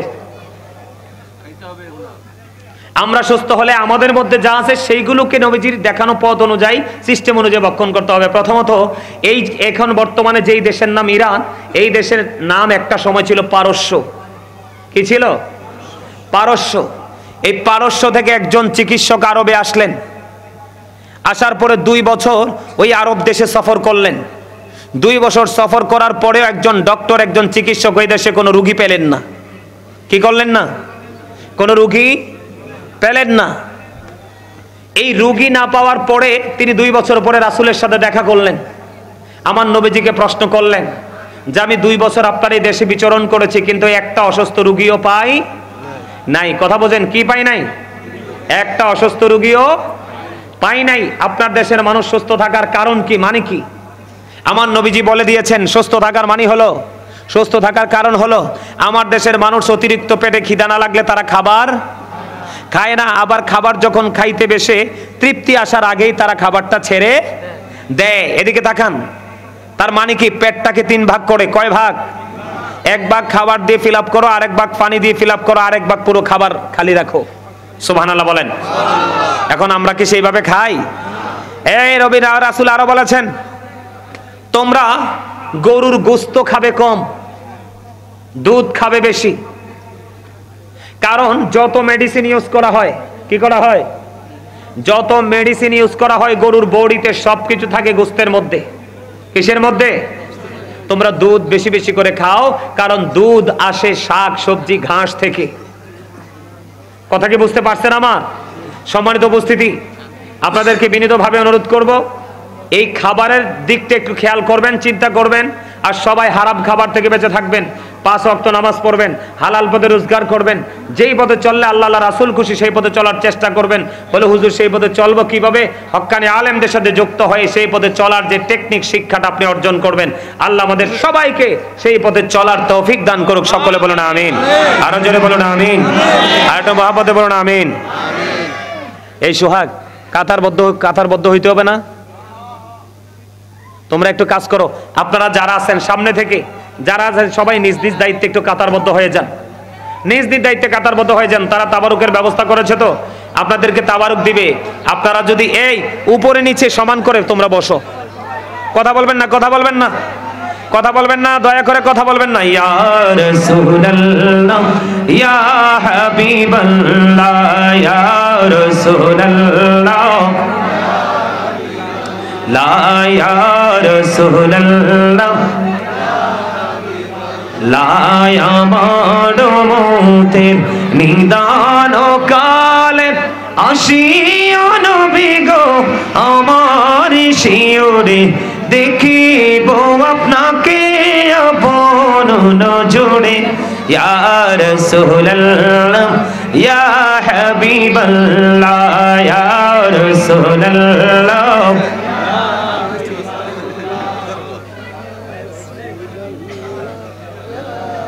হাসছেন কেন?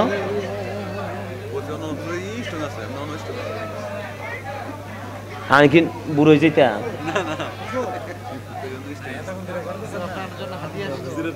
হ্যাঁ,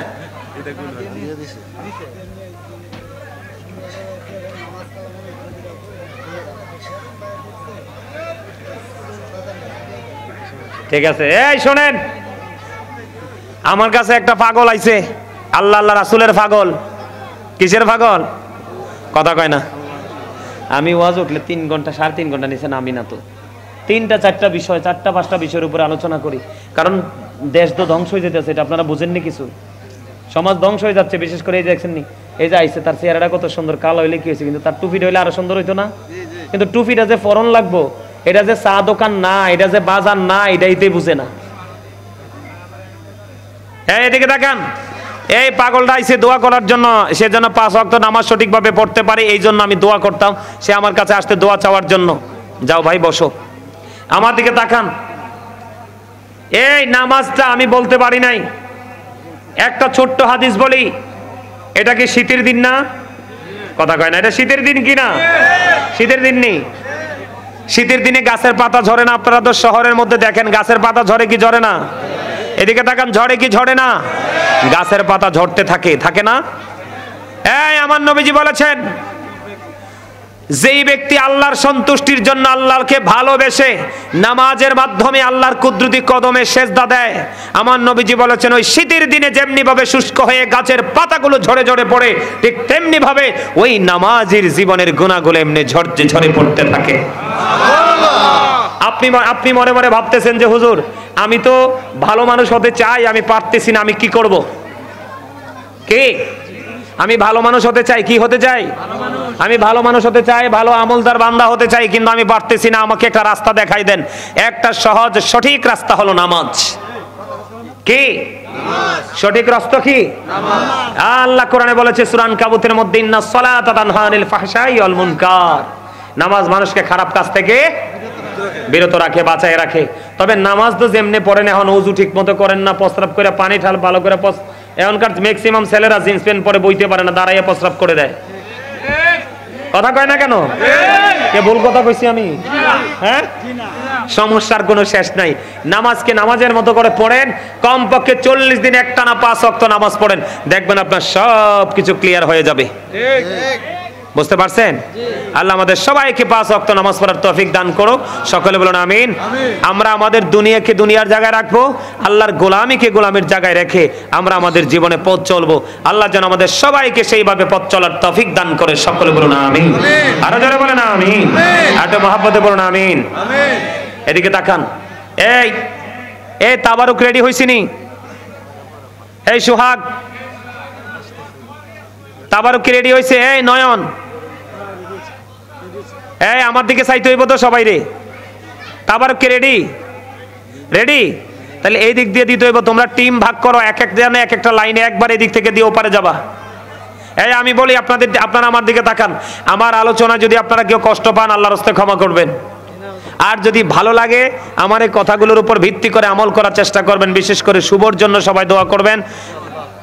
শুভর যে আপন স্বজন, পরিবার পরিজন সবাই আছে, সবার জন্য, বাবা মা যারা আছে সবার জন্য দোয়া করবেন আপনারা। আমিও আপনাদের সবার জন্য দোয়া করব।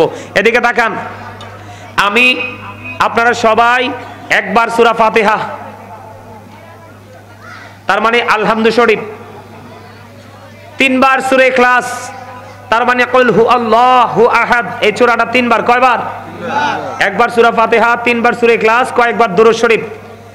এই আপনারা নিচের দিকে তাকাইয়া আপনারা আপনাদের আমল করতে থাকেন, আর তোমরা তোমাদের তাবারুক দিতে থাকো, কিন্তু কথা বলা যাবে না। এই সামনের দিক দিয়ে শুরু করো, আসো। আপনারা ফাতিহা শরীফ, ইখলাস শরীফ পড়তে থাকেন, ডান বাম কোনো দিকে তাকানো দরকার নাই। আপনারা নিচের দিকে তাকাইয়া তাকাইয়া আপনারা আপনাদের আমল করতে থাকেন। আর কমিটির কাজ হলো আপনাদের হাতে তাবারুক পৌঁছে দেয়া। তারা ধীরে ধীরে আপনাদের কাছে তাবারুক পৌঁছে দেবে।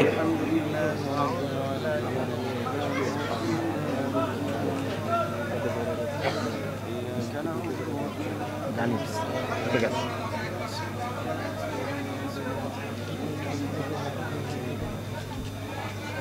সময় নেই, থাক, অন্য সময় নেই।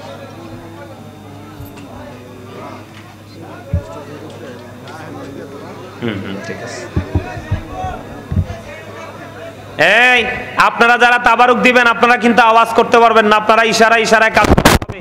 আর তাবারুক যারা দিবেন তারা দ্রুত গতিতে তাবারুকটা দিতে হবে। আপনারা যারা এখনো এলোমেলো ভাবে দাঁড়িয়ে আছেন, বসে যান, সবাই লাইনে বসে যান। আপনাদের কাজ হলো আপনারা বসে বসে শুধু তেলাওয়াত করতে থাকেন, পড়তে থাকেন। আর তাদের কাজ হলো তারা তাবারুক দিয়ে চলে যাবে। না, বাইরে দিবে না, বাইরে দিবে না। এখানে ভিতরে যারা আছেন সবাই বসে যান। এই দেন, এইভাবে দেন, ঠিক আছে। ওই মাঝখান দিয়ে আরেকটা টিমকে ঢুকাই দাও, তাড়াতাড়ি দিতে হবে তো। এত স্লো দিলে হবে না, তাড়াতাড়ি দাও। আপনারা সবাই সূরা ফাতিহা, সূরা ইখলাস,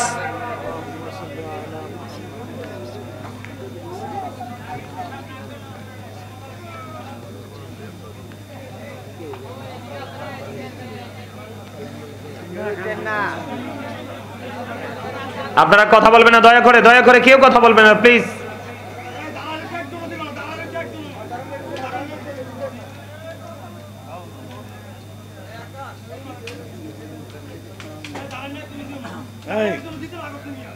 আচ্ছা, আওয়াজ করো না ভাই, আওয়াজ করো না। দেখ